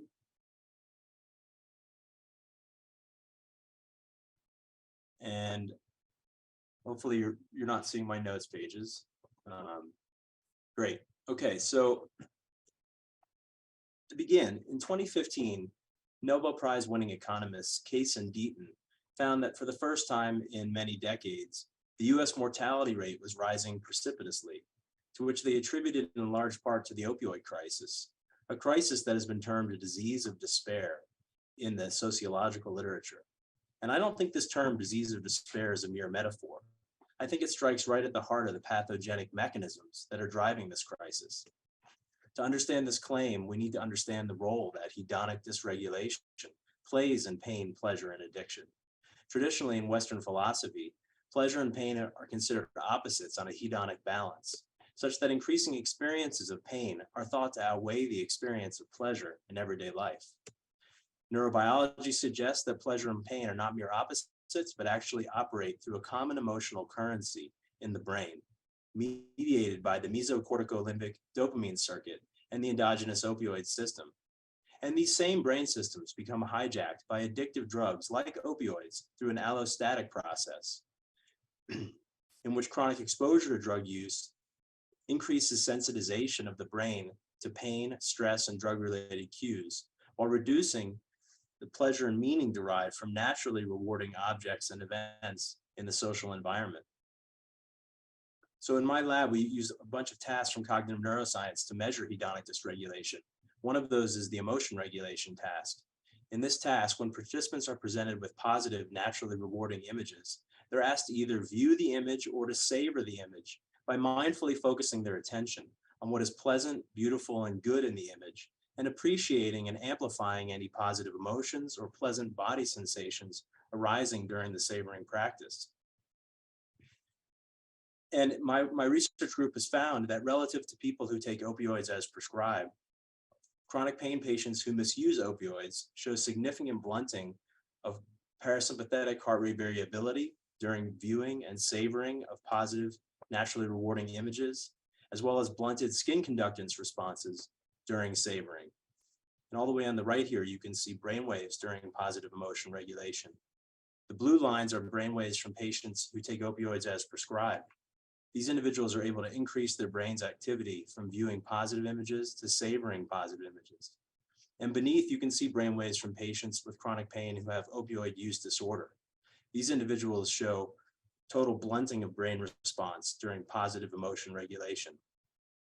And these deficits in reward responsiveness and positive emotion regulation are associated with higher levels of opioid craving and predict future opioid misuse. So in other words, as the individual becomes more and more dependent on opioids to feel okay, they become less able to extract a sense of healthy pleasure and meaning out of everyday life. And this pushes them to take higher and higher doses of the drug to preserve a dwindling sense of well-being. Over time, opioid use becomes entrenched as an automatic habit and entangled into the default mode of the self. Ultimately, in some cases leading to a downward spiral of loss of self-control over opioid use that's characteristic of opioid addiction. So when I say opioid use becomes entangled in the default mode of the self, what do I mean? Repeated rumination on addiction-related thoughts and cravings day after day can result in addiction becoming entangled into the sense of self. During this process, the drug gains primary self-relevance. It becomes the central point of personal meaning in life at the expense of non-drug natural rewards. One's identity becomes fused with addiction. And indeed, in addiction, aberrant activity in the default mode network that subserves self-referential processing has been observed. So given that addiction involves dysregulation of reward processing and self-referential meaning, which promotes drug use as a means of compensating for the resulting dysphoria, then it stands to reason that targeting and reversing this allostatic process might be an effective means of treating addiction, and novel behavioral interventions might have particular promise in that regard. I developed a conceptual framework that proposes 3 potential therapeutic targets in this regard. Number 1, savoring hedonic pleasure from external natural rewards. Number 2, self-generating internal reward responses through mind-body techniques. And number 3, cultivating self-transcendence by modulating default mode self-referential processing to tap into stimulus-independent happiness and elicit eudaimonic meaning in life. To test these hypotheses, I studied mindfulness-oriented recovery enhancement, or MORE, which is an integrative mind-body therapy that I developed that can simultaneously address addictive behavior, emotional distress, and chronic pain. MORE is a sequence treatment. It begins with the foundation of mindfulness training, which by virtue of strengthening attentional control and meta-awareness is used to synergize more elaborate therapeutic techniques like reappraisal and savoring, and ultimately lead towards self-transcendence, the sense of being connected to something greater than the self. These treatment components are intended to modulate a series of therapeutic mechanisms that are in turn intended to produce clinically significant change in a range of treatment targets relevant to chronic pain and opioid misuse. I want to highlight one technique in MORE that makes it quite unique. In MORE, patients are taught a mindful savoring technique. They're asked to focus mindful awareness on a beautiful rose, appreciating the pleasant colors, textures, and scent of the flower, as well as the touch of its petals against the skin. And during this process, patients are guided to cultivate a metacognitive, reflective attitude and to become aware of any positive emotions, pleasant body sensations arising, and then to amplify those experiences during the savoring practice. Then they're asked to practice this technique at home with naturally occurring pleasant everyday objects and events in their own lives. And this technique is intended to amplify natural reward processing in the brain, boost positive emotions, elicit meaning in life, and cultivate self-transcendence, the sense of interconnectedness between the self and the world. And MORE aims to modify associative learning mechanisms that have become hijacked during the allostatic process of addiction by strengthening top-down cognitive control functions to restructure bottom-up reward learning from valuing drug-related rewards back to valuing natural healthy rewards. And this focus accords with my restructuring reward hypothesis, which states that shifting valuation from drug-related reward back to natural reward will reduce craving and addictive behavior. And in my view, this is the essential therapeutic task in addiction recovery. The person in recovery must reclaim the sense of meaning and value that has been stolen during the process of addiction and reinvest it into the people, activities, and ideas that they once found valuable and meaningful. So MORE is an evidence-based therapy, and recently a meta-analysis of randomized controlled trials of MORE was published and showed that MORE produced statistically significant effects in reducing addictive behaviors, psychiatric symptoms, and chronic pain. To highlight one such study, I recently published outcomes from the largest RCT to date of MORE in JAMA Internal Medicine. This was a NIDA-funded R01 study. There were 250 opioid misusing chronic pain patients who were randomized to receive 8 weeks of MORE or 8 weeks of a supportive psychotherapy control condition. Patients reported taking high opioid doses at baseline, 101 morphine milligram equivalents a day, and there were high rates of psychiatric comorbidity in the sample. In summary of the findings, we found that MORE reduced opioid misuse by 45% at the 9-month follow-up point. more than doubling and nearly tripling the effect of standard supportive psychotherapy. We also found that more significantly decreased opioid craving from moment to moment in everyday life. So these data clearly demonstrate Moore's efficacy as a treatment for addiction. So we wanted to understand the neurophysiological mechanisms by which Moore was producing its therapeutic effects. And in a new sample of chronic opioid users, we brought them into the lab and measured their brain activity with EEG while they participated in an opioid cue reactivity task. We found that Moore led to significantly greater reductions in brain drug cue reactivity compared to supportive group psychotherapy. These data represent the first data from a randomized controlled trial showing that a mindfulness-based intervention can reduce drug cue reactivity in the brain. So Moore can reduce can reduce brain reward responses to drug cues, but can it increase brain responses to natural healthy rewards? In support of my first proposed mechanism, savoring hedonic pleasure from natural rewards, in multiple randomized mechanistic studies, we found that Moore increases autonomic and neurophysiological responses during savoring of natural reward cues. In one such experiment, we found in a sample of 62 chronic opioid users that Moore increased the late positive potential of the EEG during viewing and savoring of natural reward images. It also increased skin conductance responses during viewing and savoring natural reward images, and Moore increased positive emotional responses to those cues. In fact, the effect of Moore on reducing opioid misuse was statistically mediated by increases in these positive emotional responses to the naturally rewarding cues, providing strong support for my restructuring reward hypothesis. In support of my second proposed mechanism, self-generating internal reward responses, this is a computerized body map on which patients locate pleasant and unpleasant sensations. Pleasant sensations are represented in blue, unpleasant sensations are represented in red. You can see here in the sample of chronic opioid users that Moore massively increased pleasant sensations in the body and radically shifted the ratio of pleasant to unpleasant sensations, transforming the body from being a place of anguish to being perceived as a place of refuge and a source of internal, natural, healthy pleasure. By teaching patients how to make themselves feel good naturally, they may be less reliant on external substances like a drug in order to feel good. But what about the third proposed mechanism, cultivating self-transcendence? How does that fit into this picture? Well, the first 2 decades of mindfulness research focused on mechanisms of mindfulness, including attention regulation and emotion regulation. But the original soteriological purpose of mindfulness wasn't merely to regulate one's attention and emotion, but rather to recognize the fundamental non-duality between the self and the world. We typically experience ourselves as an isolated subject, identified with our bodies and encapsulated by the skin, seeking out the objects of the world that we desire. But there can be moments when this normal subject-object duality begins to fade, and we feel a sense of closeness, deep interconnectedness, or oneness with the world around us. And we're filled with a sense of universal love or bliss. This is an experience of self-transcendence, as it is labeled in the psychological literature.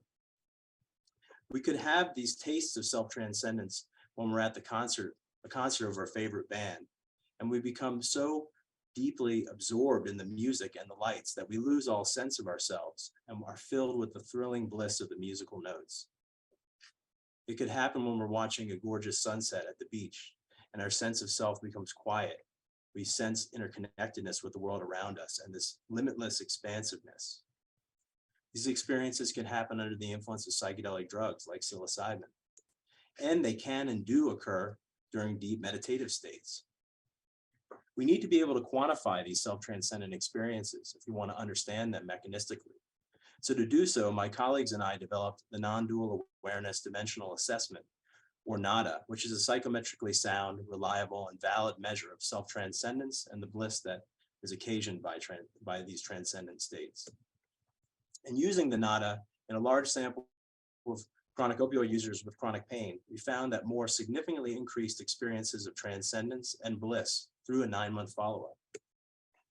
We wanted to understand how these experiences of self-transcendence might reduce addictive behavior. So in a mechanistic experiment published in Neuropsychopharmacology, we brought patients participating in more or supportive psychotherapy into the lab and asked them to practice mindfulness meditation while we recorded their EEG. We found that patients treated with more showed significantly greater frontal midline theta EEG oscillations during meditation. Increases in frontal theta were correlated with deeper states of self-transcendence and bliss during meditation and mediated the effect of more on reducing opioid use through a 4-month follow-up point. Frontal midline theta is a well-known biomarker of cognitive control, but it also increases during states of flow, when the normal sense of self is suspended and transcended during deep cognitive absorption with ongoing experience. These data suggest that mindfulness may provide a means of endogenous theta stimulation of the prefrontal cortex and thereby enhance inhibitory control over addictive behavior. But we recently replicated these findings in the largest neuroscientific study of mindfulness as a treatment for addiction conducted to date. These data were published in Science Advances 2 months ago. In a sample of 165 chronic opioid users, we again found that more significantly increased frontal midline theta EEG activity during meditation. And again, increases in frontal midline theta were associated with experiences of self-transcendence and bliss. And the effects of more on reducing opioid misuse through a 9-month follow-up point were statistically mediated by increases in this frontal midline theta EEG power. So replicating these effects across 2 independent randomized controlled trials suggests that we have found a crucial mechanism by which mindfulness treats addiction. And speculatively, self-transcendence produced during deep meditative states might evoke a potent experience of natural reward and stimulus-independent happiness associated with increased theta oscillations in the medial prefrontal cortex and increased integration between task-positive brain networks involved in sensory processing with task-negative brain networks involved in self-referential processing. Modulating functional connectivity patterns by inducing self-transcendence might reset aberrant default mode network function integral to addiction and to chronic pain. And doing so might also facilitate restructuring of reward processing in corticostriatal circuitry integral to addictive behavior. And these data converge with wisdom from the ancient masters. Take this quote from the non-dual Shaiva Tantra. When the yogi is established in pure awareness, his craving is destroyed. Thus, he savors his own inherently blissful nature, which illumines itself with the rays of its consciousness. At that very moment, the yogi abandons the craving. Or take this quote by the Buddha.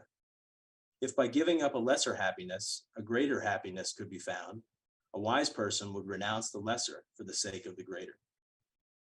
Taken together, this body of work supports my restructuring reward hypothesis, suggesting that increasing sensitization to natural healthy pleasure, joy, meaning, and self-transcendence may come to outweigh the pull of drug-related reward and thereby reduce craving and addictive behavior.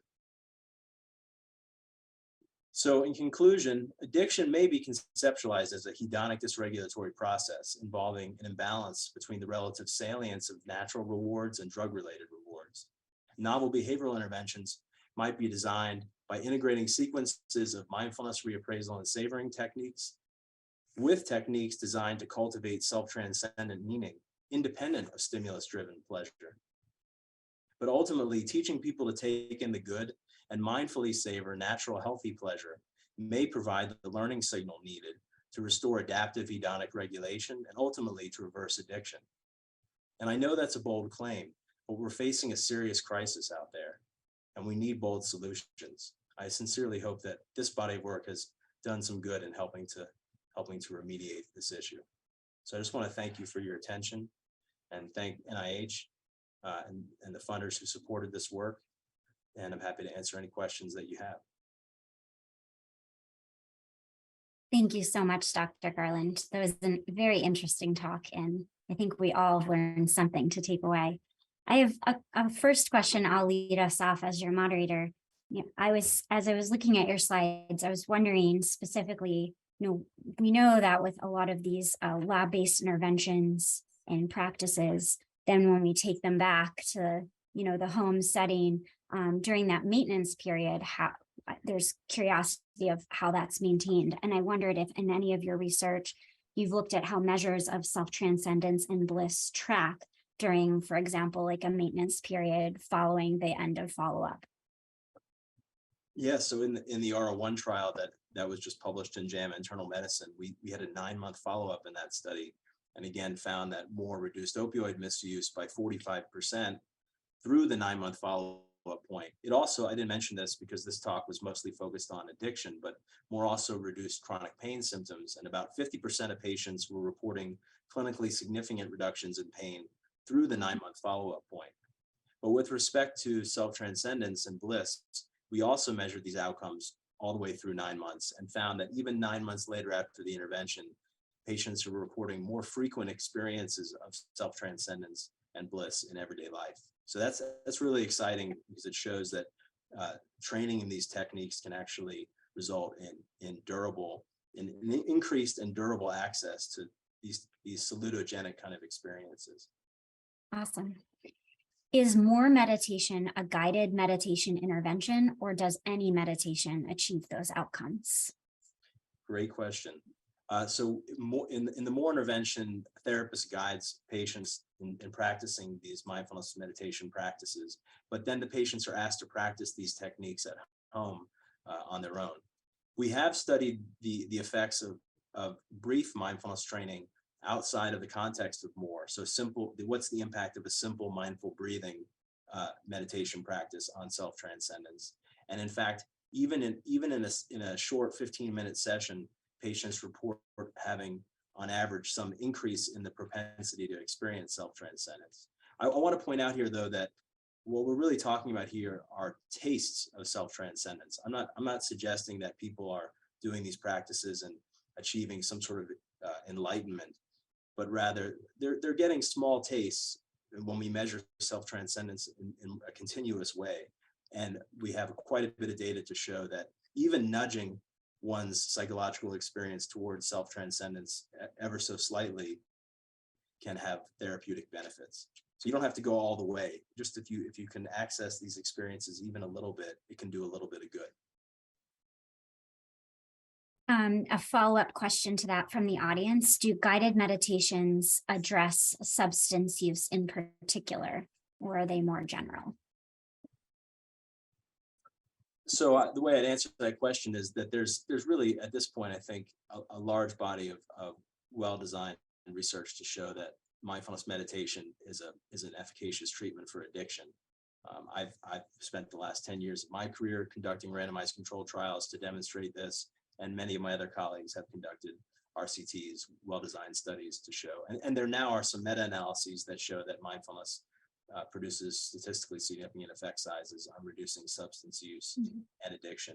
But to your other question, relatedly, there's a large body of research to show that meditation practices can be useful for treating a wide array of psychiatric conditions and physical health conditions, including chronic pain. Yeah, I was thinking, as I know in the title of your talk, you talk about, recovery targets. And I was wondering specifically, have you thought about the application of your findings specifically to other mental health type outcomes, which it sounds like you're saying these paths will be shared, also exploring pain as an outcome. And one of our audience members also asked, could this research apply to other types of substance use disorders beyond opioid use? Yes, and coming back to your last point, so I really conceptualize mindfulness as a practice that can modulate a range of transdiagnostic mechanisms that can target a wide array of, as I said, psychiatric and medical conditions. And just as one example, we recently found that the Moore intervention produced really powerful effects on reducing post-traumatic stress symptoms as well. So I think there are these kind of broad spectrum effects of mindfulness-based interventions. And with respect to the treatment of substance use disorders, I was really talking about opioid misuse and opioid use disorder here. But certainly there have been a number of studies conducted on mindfulness as a treatment for addiction to smoking, cigarette smoking, alcohol, and then some newer work emerging around cannabis use disorders and stimulant use disorders. Excellent. Thank you so much, Dr. Garland. My pleasure. And we'll move on to our next speaker at this stage. Our next speaker is Dr. Laura Simmons from Stanford University Medical School. And Laura will be speaking on the power of positivity in the context of pediatric chronic pain. Hi, everyone. Delighted to be here. Let's make sure my slides are working well. Does everyone see that? Wonderful. Okay.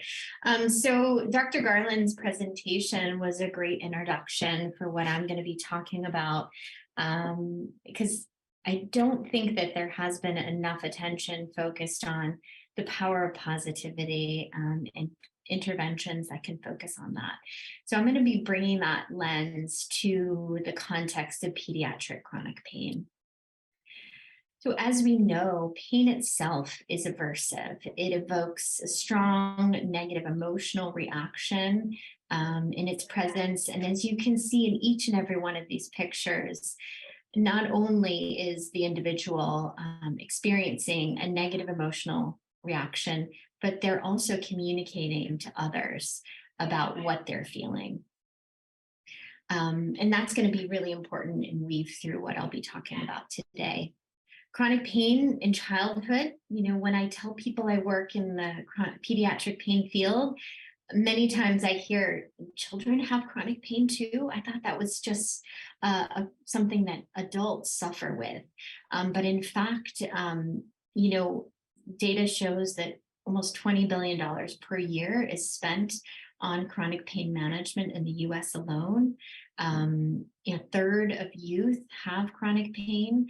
And when we look at, and with 3 to 5% of those individuals experiencing severe pain-related disability.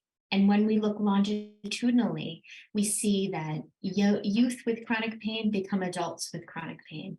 In fibromyalgia, data and research from Susmita Keshkar-Zook and colleagues have shown that over half of adolescents with fibromyalgia go on to continue to have criteria met for that condition. Over 50% of youth with migraine continue to have migraine into adulthood. Complex regional pain syndrome, another common condition in youth, that a third of individuals continue to suffer with complex regional pain in adulthood. And youth with functional abdominal pain, one of our most common conditions. Studies done by Lynn Walker and colleagues have demonstrated into adulthood the persistence of functional symptoms developed into IBS and related conditions, as well as systemic changes to sensory sensitivity as measured through quantitative sensory testing, as well as the emotional and psychological sequelae. What we know is that the systems engaged in what we experience with chronic pain is multifaceted and complex, from the physiological systems that are engaged as well as the psychological systems. And much of the work that I've done over the past 15 years has focused on learning and memory. And what is just one cog in this wheel of different elements is emotion. And that's really what I'm going to be talking about today. And although it's one piece of this very complex puzzle, what we know is that emotion is actually a very complex entity in of itself. And there are so many different dimensions of emotion and how it presents for an individual, as well as how we regulate our emotional state. That's something that's just beginning to garner attention in the field of pain. And what's always fun about presenting in a context like this, it allows you to sort of dive into the latest literature and see what's updated and what people are up to. And you always know that you're kind of on the brink of a field that's just emerging when you see there are more reviews than actual empirical studies. And that is seems to be the case as it relates to emotion regulation in the context of chronic pain, where a lot of folks are beginning to cultivate ideas and put forth hypotheses of how this may be incredibly relevant for chronic pain, and then how those can guide future studies. So I think that right now the field is really ripe for pursuing reviewing a number of domains in questions in this domain. Well, some of the key concepts and ideas that sort of harken back to what's relevant for emotional regulation relates to the role of negative mood, the high comorbidity of depressive symptoms with chronic pain, as well as the really well-studied construct of pain catastrophizing. And there's been a few studies, and I'll talk about some of the work that we've done looking at emotional variability and emotionality in the context of pain. A really recent study that was published in the American Psychologist, or a review, putting forth emotion regulation as a transdiagnostic factor underlying the co-occurrence of chronic pain and problematic opioid use, and how we can actually pair these two constructs of understanding how we regulate our emotions, how we use the work that Dr. Garland just beautifully outlined to us regarding savoring meditation to downregulate our negative affect, upregulate our positive affect, to ultimately influence our behavior as it relates to interacting with our pain symptoms and engaging in problematic opioid use. This is a beautiful review that an hypothetical integrative model, you might say, that just came out this week that I encourage folks to check out. And this outlines a really kind of interesting and exciting model of how we think about the threat safeness balance in the sort of context of kind of everyday function, and how that kind of prism could be shifted in the context of fibromyalgia and chronic musculoskeletal pain. That essentially this sort of threat balance is really heightened, and we see individuals, sensory experiences becoming more aversive, even more pleasant noises in the context of fibromyalgia becoming aversive, interactions with others feeling more sensitized or invalidated. This sort of trickling and cascading that then leads to kind of affect dysregulation, heightened threat perception, and sort of searching for threat in the environment. And it really beautifully outlines how those elements sort of come together in the context of chronic pain and as it relates to the Salence network in brain function. So I encourage folks to check out this new paper. So what I'm going to spend a little bit of time talking about is the paper that we recently published looking at the association between parent and adolescent emotion-related factors and with adolescent chronic pain behaviors. This was I should kind of back up a little bit. This was a study that was part of a PhD project for Melanie Beekman, who's now graduated and moved on and is in Belgium doing great work there.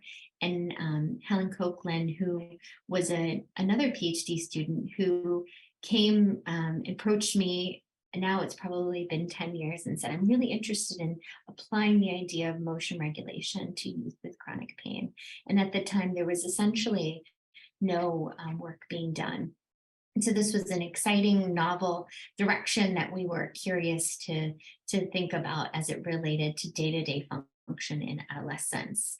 So we took this diary study that we were devising, that Melanie was devising, and went and applied sort of the idea of the emotion regulation in addition to some of the other things we were looking at related to emotional variability and positive and negative affect on a daily basis. So she hypothesized that this approach of emotional expressive suppression, emotion regulation strategy would predict more pain interference and activity avoidance and less activity engagement, that greater emotional variability would be associated with pain interference and activity avoidance. and that parent expressive suppression would be indirectly related to and pain-related outcomes. So these were the questions that we came in with, and it's always exciting when you go down that path and you find yourself in a new place. So that's some of what I'm going to talk about today. So this was, as I mentioned, a diary study where we had 56 parent-adolescent dyads, predominantly female, which is very reflective of what we see in our adolescents with chronic pain. And 93% mothers, again, very reflective of what we see in our tertiary pain clinics. Over half had musculoskeletal pain and some proportion of abdominal headache and other. On average, these youth had been living with chronic pain for over 2 years. And this sample was collected across 2 sites, Boston Children's Hospital, where I used to be, and Stanford University, where I am now. So at baseline, we assessed adolescent and parent emotion regulation strategies. And then over the course of 14 days, twice a day, we assessed emotion variability using the PANAS, positive and negative affect scale, focused on pain interference, activity avoidance, and activity engagement. What we found using a lasso model where it was a machine learning technique which allowed us to kind of simultaneously examine all the potential predictors of pain interference, activity engagement, and activity avoidance. And using like a shrinkage method, we were able to look at essentially what are the predictors that sort of rise to the top as being kind of most informative in understanding what led to these kind of outcomes. And what we found was the adolescents' kind of mean positive affect that we ascertained at baseline, as well as the variability in their positive emotions. And parents' expressive suppression had sort of an opposing impact on activity engagement. And lastly, the variability of negative emotions in the adolescent was associated with pain interference. So those were kind of the main factors that we found. So what was really interesting is we see this. So one, we see sort of positive affectivity as being a really important factor for increasing engagement or being associated with greater activity engagement in life, as well as, parents' expressive suppression being important for less engagement. And that really speaks to some of the work that we've been doing that relates to the parent themselves in thinking about how their affective response and empathic distress may lead to their own kind of emotion regulation strategies, and then how they ultimately support or engage with their child to either avoid and limit their engagement in school and other activities versus engage and encourage them to participate.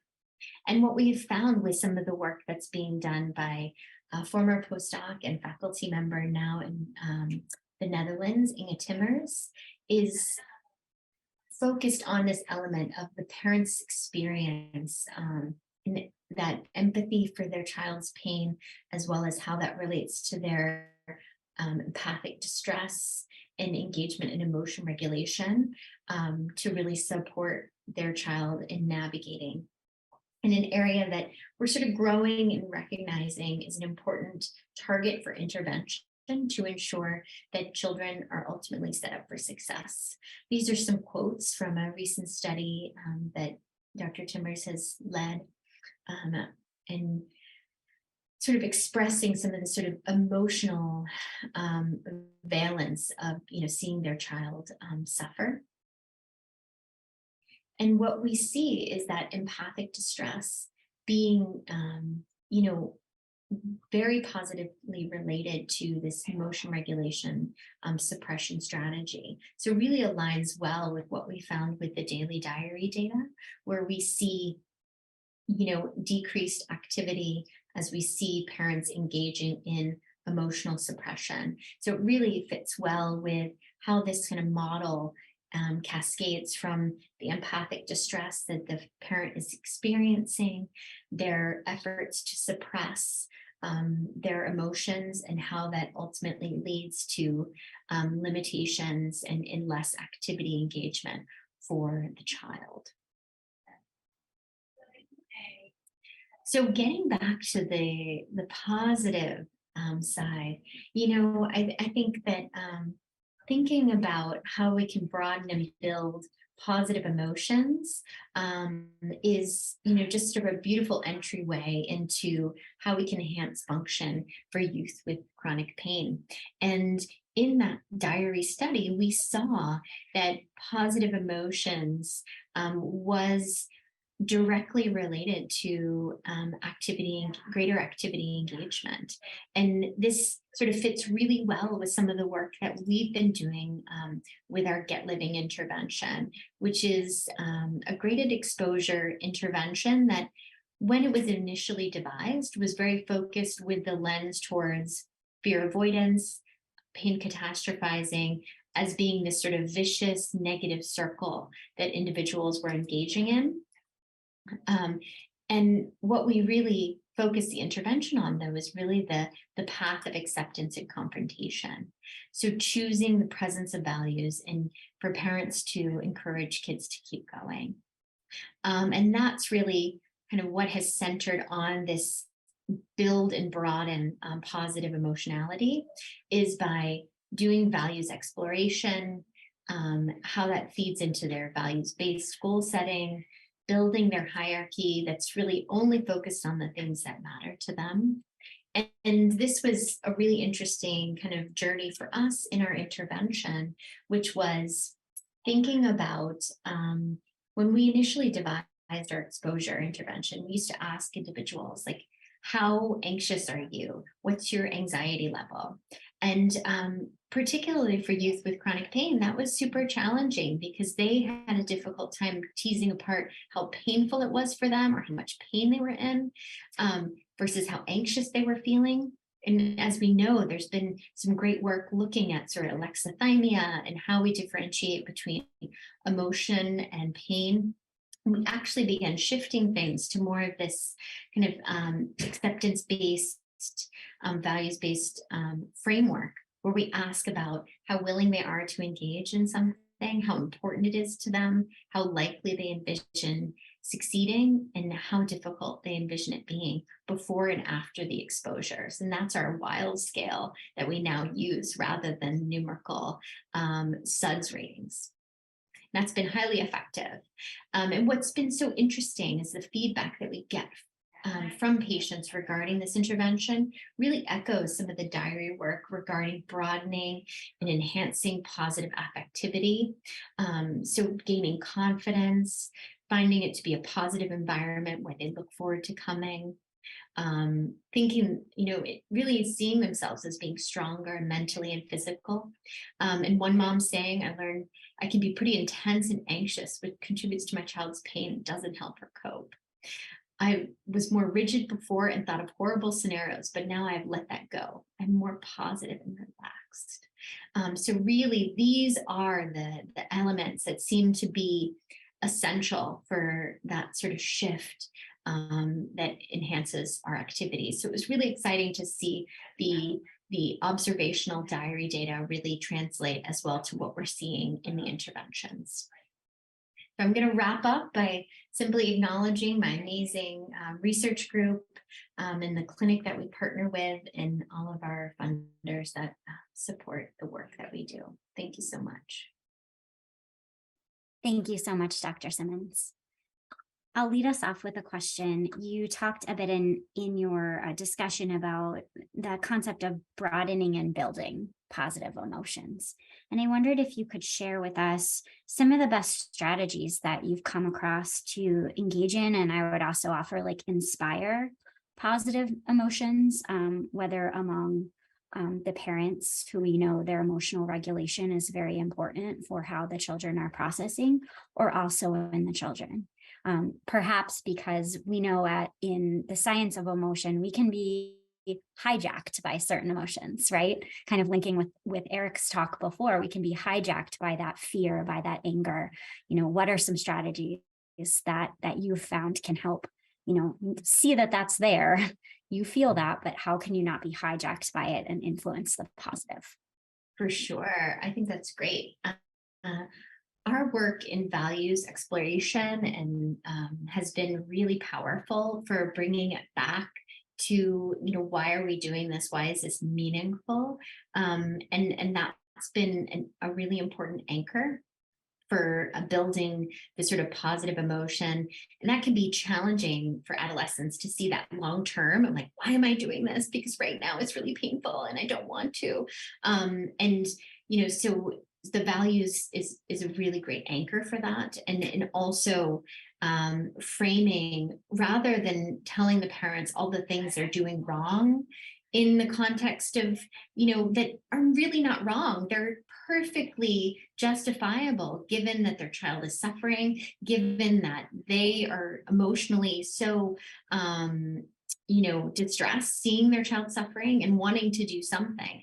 And it being something of, okay, given what we know about how to support your child in pain, we actually have to shift all those strategies that work in the hospital or in an acute setting and begin to focus on what are our long-term goals and what are the things that are important to your child and how can you kind of support your child and, letting them stay home from school and stay in bed. Like, how does that serve in the function of what their long-term goal is?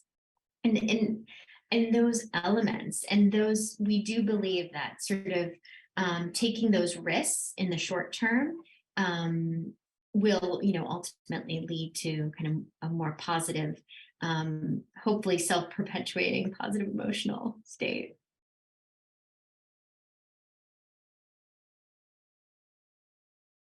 We have a question from the audience. Have you observed any differences in how participants assess emotion in your current research by race ethnicity? So I'll sort of interpret that for you. I'm thinking perhaps the audience member is thinking about, have you seen any differences by race ethnicity in some of the findings that you've demonstrated today?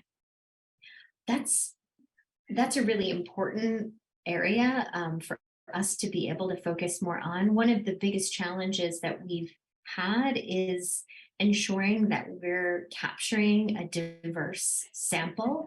And that can be actually pretty difficult in these tertiary pain clinic settings.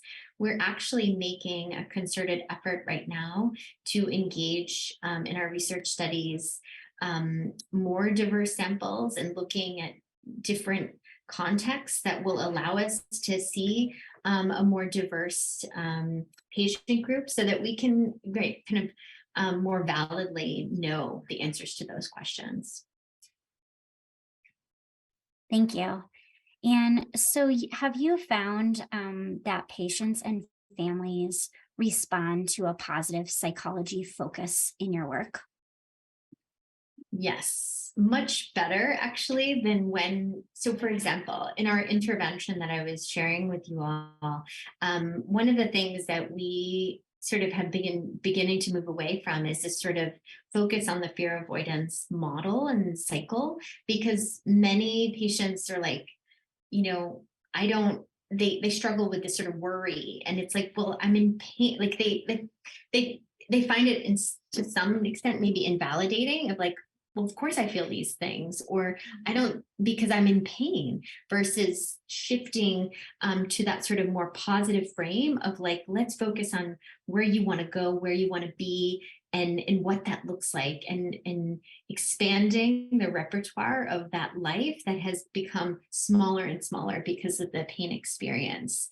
And that kind of sets the tone that motivates them to be more engaged. Thank you so much. What an answer.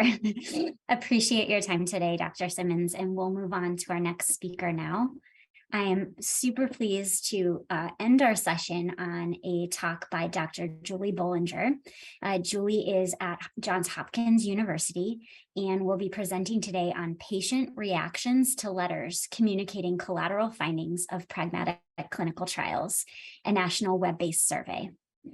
Welcome, Julie. Thank you so much. I just want to make sure that my slides, do my slides look okay to everybody? Perfect. All right. Well, thank you. So first of all, I want to say thank you very much for the honor and opportunity to come and speak on behalf of our team regarding a survey experiment we did in which we were exploring patient reactions to letters from communicating what we're calling collateral findings from pragmatic clinical trials. And this work was led by the two PIs, Jeremy Sugarman here at Johns Hopkins University, where I am based, and Kevin Weinfurt at Duke. It was a heroic project effort, and I'm really delighted that they gave me the opportunity to present on their behalf. So to ground everybody who may or may not be familiar with what is a pragmatic clinical trial and what we're calling a collateral finding that arises from a pragmatic clinical trial, I think it might be worthwhile to just for a moment go over what these definitions are. And I'm just setting my timer so I make sure I'm on time. So pragmatic clinical trials generate in real world settings evidence on how healthcare interventions are working. So many of these pragmatic clinical trials that are funded by the NIH and stuff are actually embedded within the healthcare system. And as such, they look very much like quality improvement activities in which they're looking at outcomes and interventions and treatments that are already approved and in clinical care to ask questions of those. And because they're embedded in clinical care, what we mean is that the identification of patients, the randomization of the site or the patient or the intervention is actually occurring in that healthcare operations. And therefore does not always involve the patient's data being included in trials where they're giving explicit consent to do so. And as such, it does raise a number of ethical issues surrounding consent and privacy. We coined the term collateral findings because it was a bit different than an incidental finding, which is a term used in genomics a lot in radiology. But a collateral finding we just defined as information that emerges in the conduct of a pragmatic clinical trial that's unrelated to the question under study, but actually may have implications for either the patients, the clinicians, or the health system for whom or within which the data was collected. So I think, again, I'm a big fan of examples to explain things, and I'll give you an example of a pragmatic clinical trial, a hypothetical one, in which a hypothetical collateral finding emerged. And it will also give me an opportunity to sort of highlight the qualitative work we did when developing the survey instrument. So we conducted a bunch of focus groups, 11 across the country in different geographic areas, tried to get a diverse sample of individuals. We spoke to 66 people who participated in one of 11 groups. And what we did, the goal of the group was to explain a pragmatic clinical trial to them, a hypothetical one, a hypothetical finding, and ask them, how do they feel about this? What do you think how this should be handled? So we asked folks to imagine that they went to hospital A for their care, and their hospital, like many hospitals, are trying to improve ways to deliver care to their patients, and that their hospital, Hospital A, big fancy name, can use the vast amounts of information that's already collected in their patients' electronic healthcare records to answer important questions. So we gave them an example of, say, the team at Hospital A wants to compare two medications that are commonly prescribed currently for treating high blood pressure. We named them Dilex and Relaxel. So these were two drugs on the market. Doctors use them all the time. But the team was interested in learning, does one work better than the other and for what types of patients? So this was the question that they were posing. We then go on to say that your Hospital A finds 3 other hospitals that also think this is an important question that's worth pursuing. And they agree to be randomly assigned one of the 2 drugs under study to prescribe to their patients who are being treated for hypertension. And at the end of the study, we said a couple of years, I think we stipulated 2 years, the institutions agree to send their de-identified patient data to Hospital B, who agrees to do all the analysis. So they're sending their de-identified patient information on their patients who are prescribed the treatment under study to B. B crunches the numbers and will do the analysis. Well, the team at Hospital B, who's doing the analysis, notices that in the data of some of the patients that they're pooling, they notice that some patients have medications that are listed that are contraindicated, meaning they find some patients have been prescribed 2 medications that we say when taken together could cause an irregular heartbeat. And that the team at Hospital B says, okay, we know the IDs of these patients. We want to get this information back to them. So we asked the focus group folks, what do you think? How should this be handled? Specifically, who should get this information to the patients? How should that be done? How much information should be sent? So because this isn't the focus group talk paper, I'm just going to zip to the take-home findings that we got from these groups when asking them these questions. And we heard a wide range of reactions about the finding. Anger one, that how did these 2 drugs get missed in the first place? How was my data being used in a study that I don't know about? To gratitude of, wow, I'm glad they caught this, and they would only caught this but for the fact that a research study was being done using my data. Everybody wanted the finding, but the preferences of who should notify the individual, how they should notify them, letter, phone call, patient portal message, that was all over the board. And then how much information specifically should we tell them that the finding was detected because they were in a trial?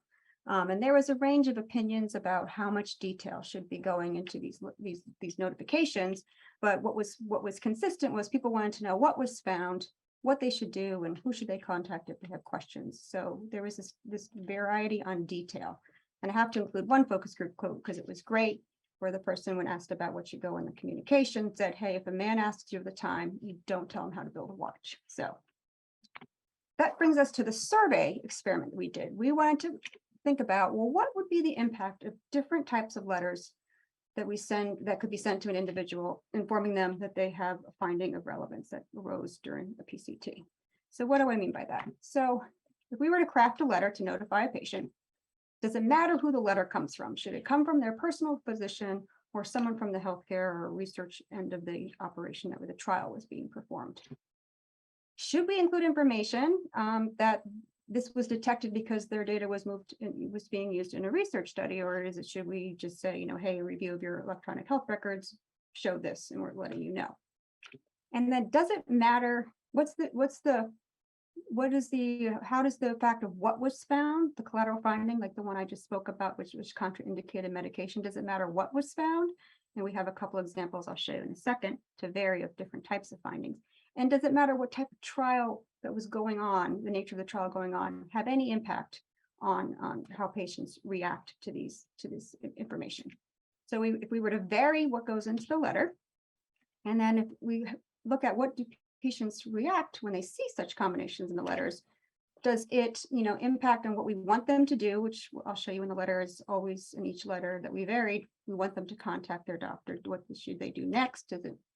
How does it impact how they react to getting this information, questions that arise from getting these letters, what is their understanding of the letter, and other sort of perceptions of communication. And then in the interest of time, I'm just going to discuss the top 2 today, because those are the ones that time permitting. So just looking at what we could vary here, the signatory, the finding, and whether or not we include information about it, we could see we could have 16 possible combinations of letters that we are going to test in our survey. So this is just a very big dramatic picture of our survey design. So we randomized our survey population by education to make sure we had enough patients of lower education status as to higher education status. And then individuals were randomized to see one letter that comes with a little vignette in the letter. And then they answered a very brief survey of a total of 12 questions, very quick. So I told you there were 16 possible combinations that we were testing based on signatory, whether to include PCT information, and the type of finding and what type of trial it is. And this is just to give you, just to briefly talk about the landscape of the types of findings we played with. So the one I discussed in the focus group was that, a drug trial comparing 2 hypertension medications. When the data was pulled into the list of medications, some patients were found to have contraindicated medications. So that was one type of trial and a clinical finding. We did a similar same hypertension study, 2 drugs being studied, but when looking at the labs of the patients whose data was pulled in, they noticed that there was a lab result of hematuria, a little blood in the urine, where they couldn't see in the records whether it was followed up. So they wanted to go back to these patients and say, hey, we see in the records that you had a test with blood in your urine and we don't see any evidence of follow-up. We did a different type of study. We're playing around, does So this one, we did a multi-site imaging study where researchers were looking at, these are all fictional, researchers were looking at x-rays of lower back pain to look for fractures in the role of osteoporosis. So the data pulled in this study, when looking at the medications, like looking for osteoporosis medications, when they pull these data in for the analysis, they could also see contraindicated medication. So that's a similar finding, different type of trial. And the last one that we played around with was we had a colon cancer screening study where different sites were randomized to receive different colorectal at-home screening test kits to give their patients with the hopes of increasing uptake.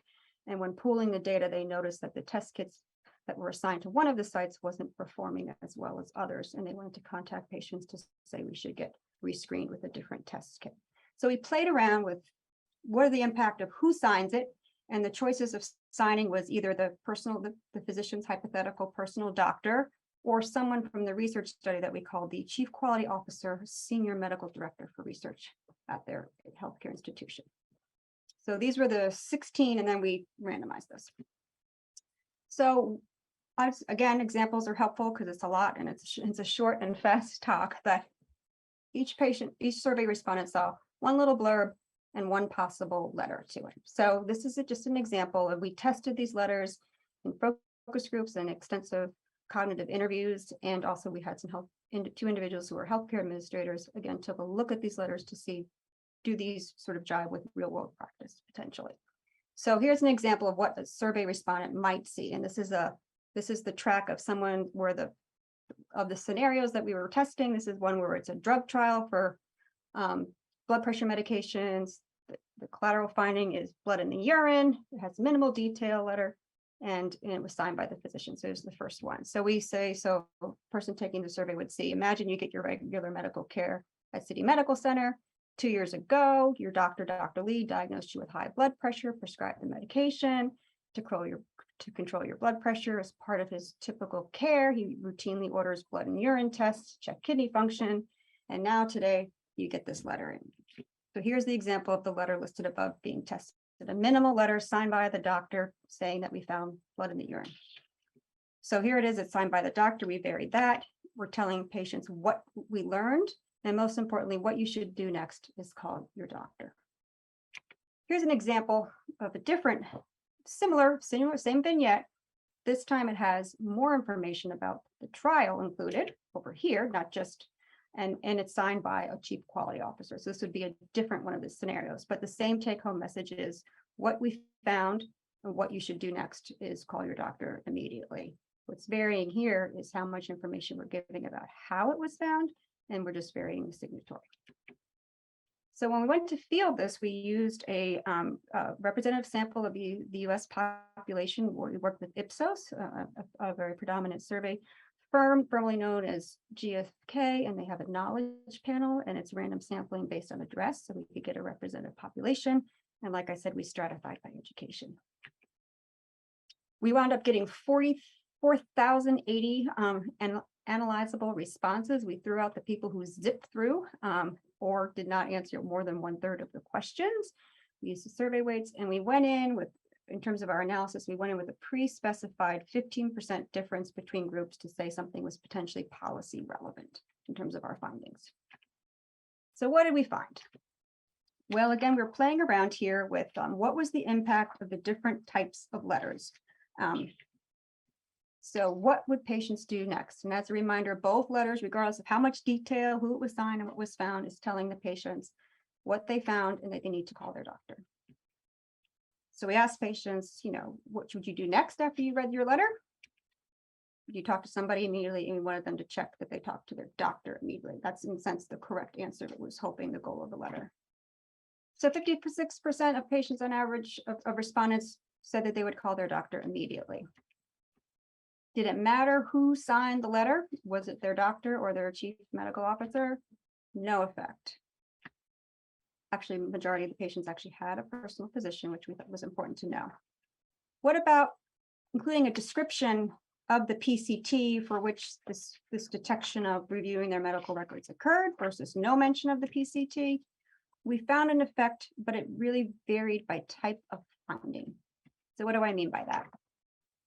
So if you, for individuals who are in the drug trial, comparison drug trial, who found a contraindicated medication, those who saw that letter had a decreased likelihood of contacting their clinician, while those who saw the underperforming colon cancer test kit, and where that finding was detected, they had a slightly higher likelihood of reaching out to their clinician. And we can potentially posit why that may be. We don't know for sure, but potentially having a colon cancer finding might be a little bit more concerning and lead people to talk to their doctor, but we don't know. We don't have data to support that.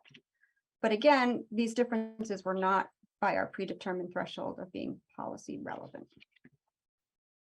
So what were patients' emotional reactions to getting such a letter?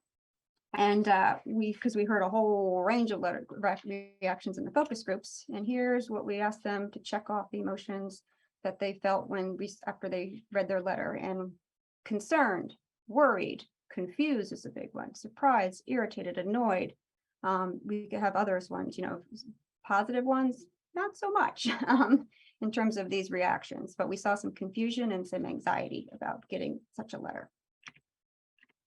So we could see, like, looking across the different trials and across the different findings, overwhelmingly reactions were negative. We sort of did a qualitative lumping of them. If you were anxious and confused and angry, you were categorized as having a negative feeling versus mixed or positive feelings.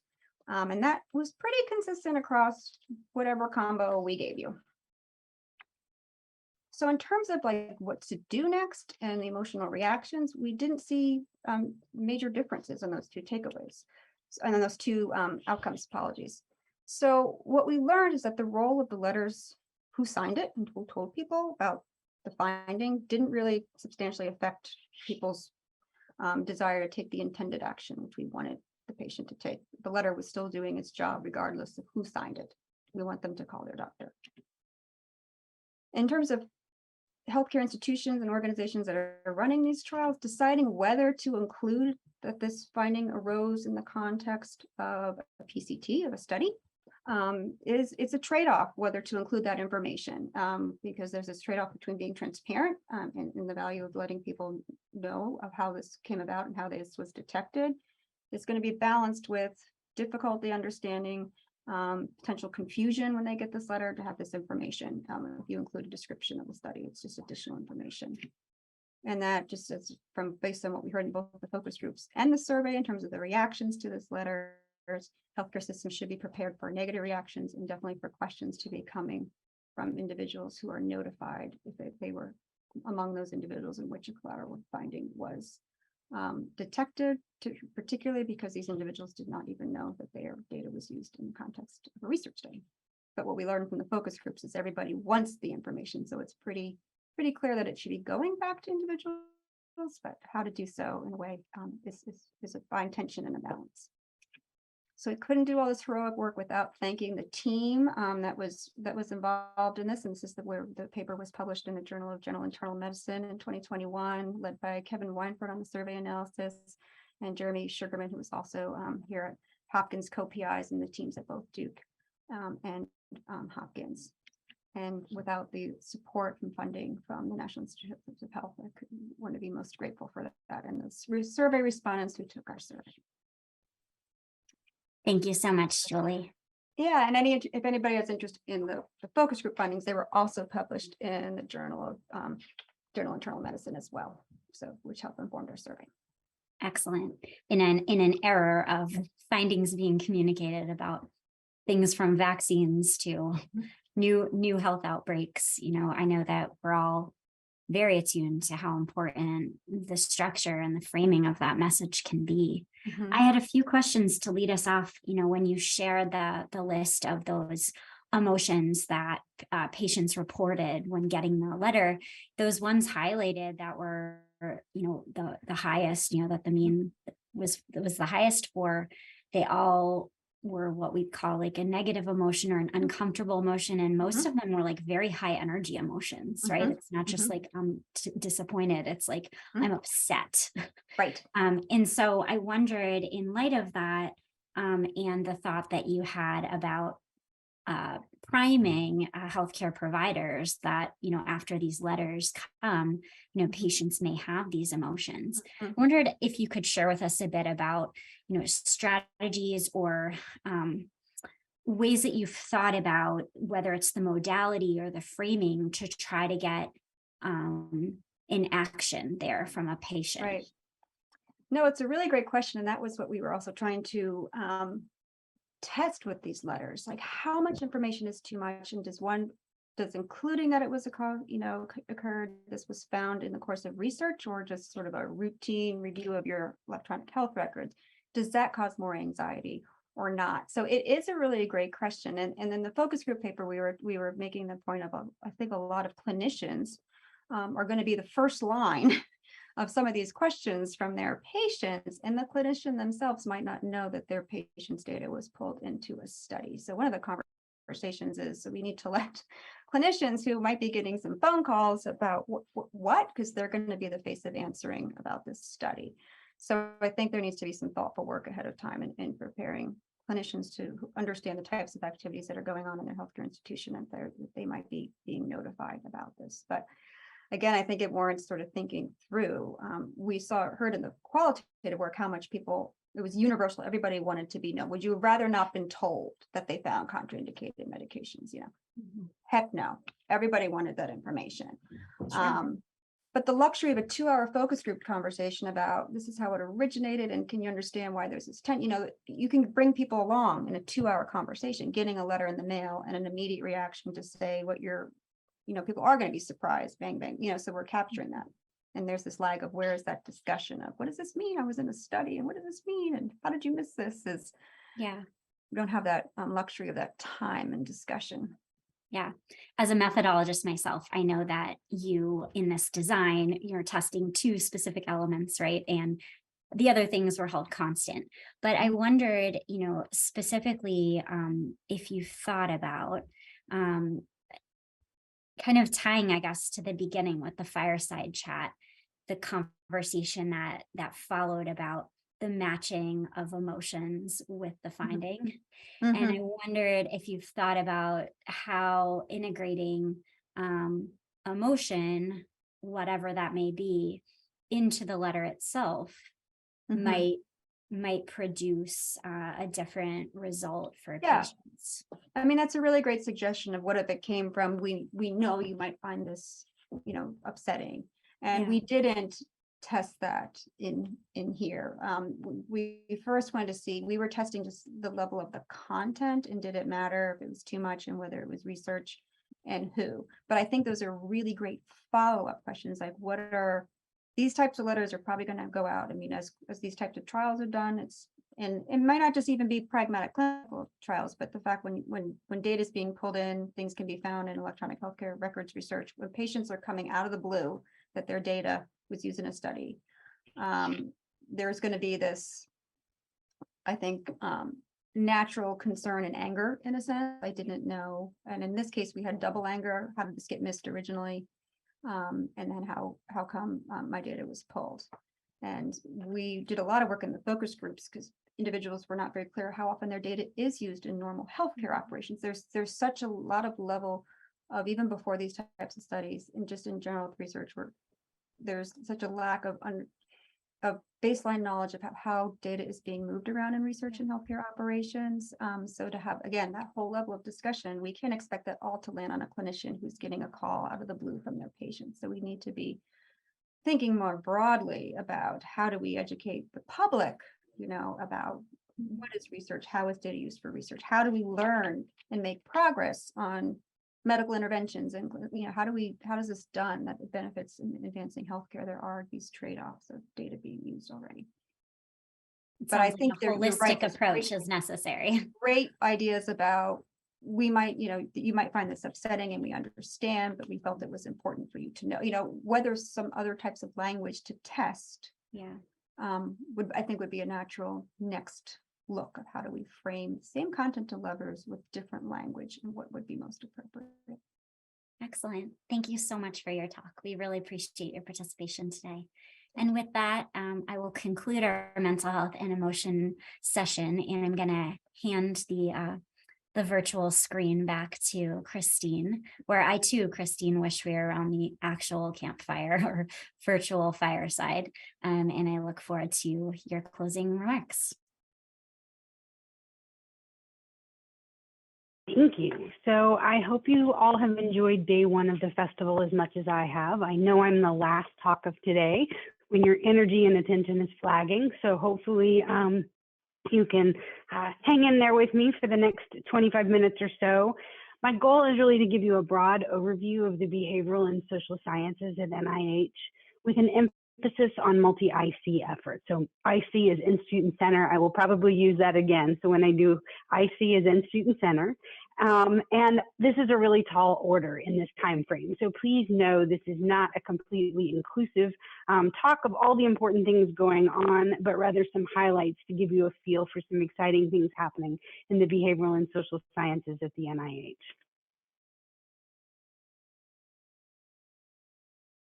All right, so just as a quick reminder of what we mean about behavioral and social sciences at the NIH, the definition that we use was originally developed in 1996 and was revised in 2019 with input from the behavioral and social science community, both within and outside of the NIH. And as you can see here, the NIH defines behavioral and social science research as the study of the complex interplay between multiple levels of influence. So everything from biological, behavioral, social, and environmental processes. And it's really to study processes, again, within the individual and phenomenon external to the individual, with a focus on understanding how they work to interact and shape health, and how they can inform the design and testing of interventions to improve health. And we also think about health as encompassing physical, mental, and social health, and not just the absence of disease.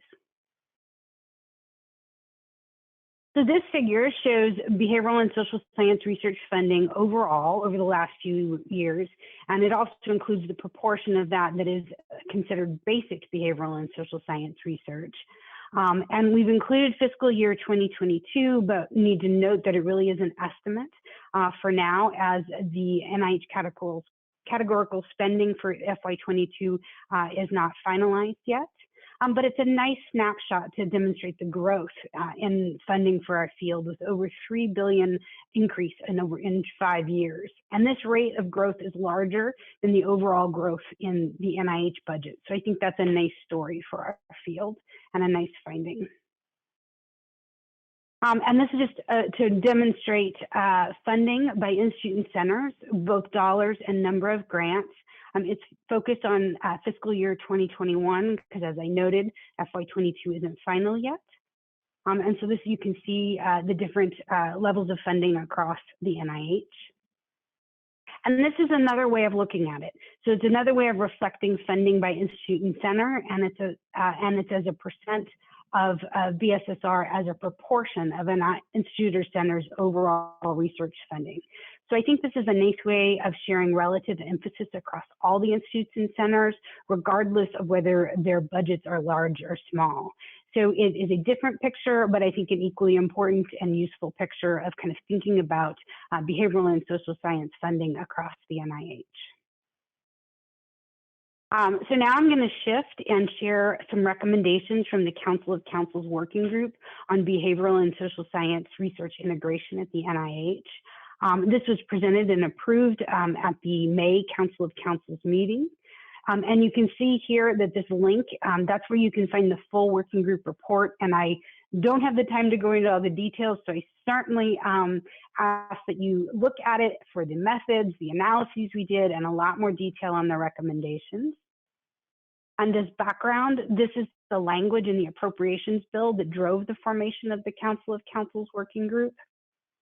As you can see, it's really focusing on the need for a more robust commitment to behavioral science at the NIH, and it directed the NIH to convene an advisory panel to complete an assessment and provide recommendations on how to better integrate and realize the benefits to overall health from behavioral research at NIH.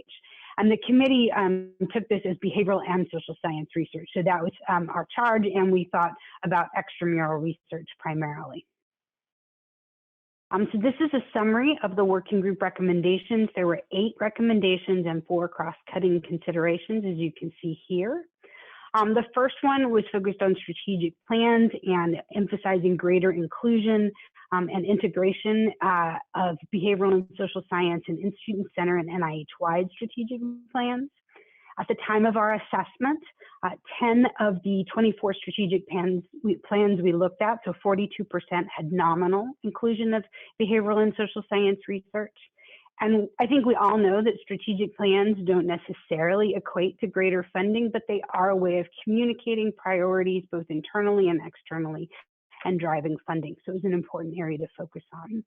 The second area was encouraging the NIH to continue to evaluate and monitor the distribution of behavioral and social science staff across the NIH. And what we found was that those institutes or centers without very many staff or that had a pretty distributed model, like not a lot of specialized expertise in behavioral and social science, had less integration on multiple dimensions. So thinking about diversity and number of staff is important. In terms of advisory councils, we asked that the NIH or recommended that the NIH bring the councils into alignment with the current policy, which is not fewer than 2 experts in public health or behavioral science. And at the time we looked, about 21% of the advisory councils had only one member with primary expertise. So again, like with strategic plans, councils are not a perfect representation of integration, but it is important to think about that high level of engagement with the institute and centers for achieving better integration. In terms of peer review, the recommendation was really just to continue, and a lot of it was to continue doing what we're doing, continue to monitor and ensure that we're adequately reflecting the knowledge and expertise in our fields. To be frank, the working group is very impressed with what the Center for Scientific Review has been doing and continues to do to mitigate bias, to look at balance. But this was just the importance meant for continued vigilance. Funding, there were 2 recommendations, and one was that institutes or centers with nominal portfolios should work with our office to identify opportunities to increase the application of behavioral and social science in research and training initiatives. And the other was to increase center and resource grants that include the capacity for behavioral and social science. And so what you can see, and you saw on the slides before, that behavioral and social science funding varies from institute and center from more than 50% of their portfolio to less than 5%. At the time we looked, 11 of the institutes and centers had less than 10% of their total funding, and behavioral and social science accounted for only 10% of all the center resource or center grant funding. And so there is no perfect percentage, but we felt that 10% meant that there was probably a lot of opportunities for improvement. The 7th recommendation was to increase the resources in terms of allocated to OBSSR for staff and initiatives. And then the final recommendation was to engage our field and expertise throughout the development and implementation of new research policies and practices. And this really, I think, is understandable. We want to make sure that the methods and nuances and measurement in our field are accounted for when we're thinking about research policies and their implementation over time at the NIH. And then the working group had these 4 cross-cutting recommendations, which really weren't specific to the charge, but they felt were important. And that was for the NIH to think about better approaches to measure NIH funding, to be able to capture nuances related to things like integration or multidisciplinarity, to apply behavioral and social science to questions of diversity of the NIH and extramural research workforce, to apply behavioral and social science to foster team science and multidisciplinary integration, and focus on behavioral and social science and enhancing the conduct of science. So while the responsibility for integrating behavioral and social science at NIH is shared across the agency, as you can see, it is also squarely within the mission of OBSSR. And our mission is really threefold. 1, to enhance the impact of the research conducted. 2, to coordinate and integrate behavioral and social science across the agency. And 3, to communicate behavioral and social science findings and the importance of behavioral and social science, both within and outside the agency. So as a part of filling our mission, OBSSR has a strategic plan, and this helps us outline kind of our areas of emphasis and focus. And as you can see, our last plan ended in 2021, and we will be issuing an updated strategic plan in 2023.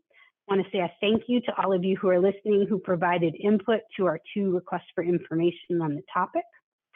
And we are keeping our 3 broad scientific priorities that you see here: improving the synergy of basic and applied research, enhancing methods, measures, and data infrastructure, and facilitating the adoption of behavioral and social science findings in health research and practice. But you'll see updated language, updated objectives. And then in this new iteration of the strategic plan, we are intending to include 4 cross-cutting areas, which I think will seem rather familiar when you think about what I just mentioned for the integration report. So again, it's thinking about better integrating our field across the NIH, the science of science, diversity, equity, inclusion, and accessibility, and a continued focus on training and capacity building. Before moving on to talk about some of the initiatives, I want to acknowledge the amazing staff at the OBSSR. They are truly the reason we are able to do what we do. And as you can see with the 3 red circles here, we are pleased to have added 3 new staff members this year. So welcome to Jessica Gowda, Sydney O'Connor, and Priyanka Joseph. We're thrilled to have you on board. And in addition to getting a new director in 2023, hopefully, we will be expanding our office with 4 new members on our staff. And so that growth is going to allow us to continue to do more of the work we've been doing. And I just couldn't be prouder of our team. I also want to thank the NIH Behavioral and Social Sciences Research Coordinating Committee. As you know, this festival is co-sponsored by OBSSR and the Coordinating Committee, and we have representatives from across the NIH. You'll see the primary representatives for each institute and center listed here, but we also have alternates from many of the institutes and centers. The Coordinating Committee is designed to enhance information exchange, communication, integration, and coordination of the behavioral and social sciences research and training activities at the NIH. And I just want to acknowledge this group. It's a tremendously helpful and engaged community. And, you know, really, again, couldn't do what we do without this wonderful group of engaged scientists across the NIH. So now I want to shift to talk about a few behavioral and social science initiatives. Here you see some NIH-wide research listed where we're either included or essential. And that's everything from Brain and Blueprint to HEAL to the NIH Pediatric Research Consortium known as NPERC, the Adherence Network, ECHO, and many of the COVID-19 efforts, such as RADx UP and the Social, Behavioral, and Economic Initiatives. And I could go on for days this way, but I won't. And so there's no way to cover everything, but I do want to highlight a few multi-IC things. And I'm going to start with 2 common fund programs and then talk about just a few other initiatives. So the first common fund initiative that I want to share is called COMPAS, which is not led by OBSSR, but is a major new NIH initiative, and it certainly has a lot of BSSR related components to it. So as you can see here, COMPAS stands for Community Partnerships to Advance Science for Society. In this initiative, health equity is a central focus. The overall goals of COMPAS list, as you can see here, are to catalyze, deploy, and evaluate community-led health equity structural interventions that leverage partnerships across multiple sectors to reduce health disparities. So I think this emphasis on structural interventions is really unique. Develop a new health equity research model for community-led, multi-sectoral structural intervention research across the NIH and other federal agencies. And so, you know, I think this is innovative in its emphasis on structural interventions, but also that it aims to fund community organizations directly. So it's the community organizations that will then be required to partner with researchers, but they're the ones that are getting, the community organizations themselves are the ones being funded directly. And then they will look at designing structural interventions and understanding how those influence social determinants of health. The second common fund initiative I want to highlight is called Advancing Health Communication Science and Practice Program. Hopefully we'll come up with a pithier name over time, but it was recently approved by the NIH Council of Councils and is currently in the process of planning future program activities and funding announcements related to the 3 initiatives you see here: a coordination and dissemination center, individual research projects in a research network, and methods and measurement research projects. So as we talked about in the fireside chat this morning and as background, the evolving communication ecosystem characterized by changing technology and social media, it clearly offers a lot of benefits: greater access to health information and online support, but it also, there are challenges in harnessing that ecosystem and dealing with the increased spread of misinformation. And this has really hampered public health efforts with particularly concerning effects on underserved populations. So as trust in science and scientists continues to erode, particularly in certain communities, it's critical to use social and behavioral science to enhance health and science communication. And so the goals, as you can see here, really to investigate, develop, test, and disseminate new approaches for effective and equitable health communication, that are centered on understanding what works for whom, why, and under what circumstances. And then having a focus on measuring communication exposure and impact, addressing misinformation, engaging communities, and building trust in order to address these difficulties in health and science communication. So in terms of the firearm injury and mortality prevention research program, we are well into planning for what will hopefully be our 4th year of this program. And what folks may not know is that NIH has always had a commitment and funded research in this area. But as you can see, with 3 years of appropriated funds, we've been able to really support and accelerate some exciting research. So for the last 3 fiscal years, we've been appropriated $12.5 million a year. The appropriations language is specific and notes that research must be ideologically and politically unbiased, that no funds can be used to advocate or promote gun control, and that the grantees fulfill a wide range of granting expectations that most NIH grants do: open data, open code, pre-registration, and open access. In the first 3 years, the funding opportunities really built on existing NIH research portfolio and then addressed some emerging opportunities. And as you'll see on the bottom of this slide, more details and a full list of all the awards can be found on our website. But really in those first 2 years, we took a broad public health approach, funded things in healthcare and community settings, multi-level studies, a wide range of types of violence and populations. In this last fiscal year, we pivoted to funding a research network on community level interventions for firearm and related violence, injury, and mortality prevention. And we're really excited that this new network includes a coordinating center and research sites that will develop and test prospective interventions at the community or community organization level. So, shifting away a bit from the more standard model of research at the individual level and thinking about community or community organization level. I'm also excited to share information about 2 new funding opportunities from the BRAIN initiative, and these are focused on brain behavior quantification and synchronization. And so these are the FOAs are listed here. And I think this is very exciting work. Really, the idea is to study the brain in action and accelerate the discovery of brain behavior relationships. And so the overarching goal that these funding announcements are building on is to develop tools to analyze naturalistic, untrained, and trained behaviors, and to assimilate and link brain recordings with behavior. And this really is to match the scientific rigor and precision of measurements of brain activity with equally precise, temporally dense measurements of the functional output of the brain as expressed in a broad range of behaviors. So please do check these out, and I am very excited to see what applications come in and what we're able to fund.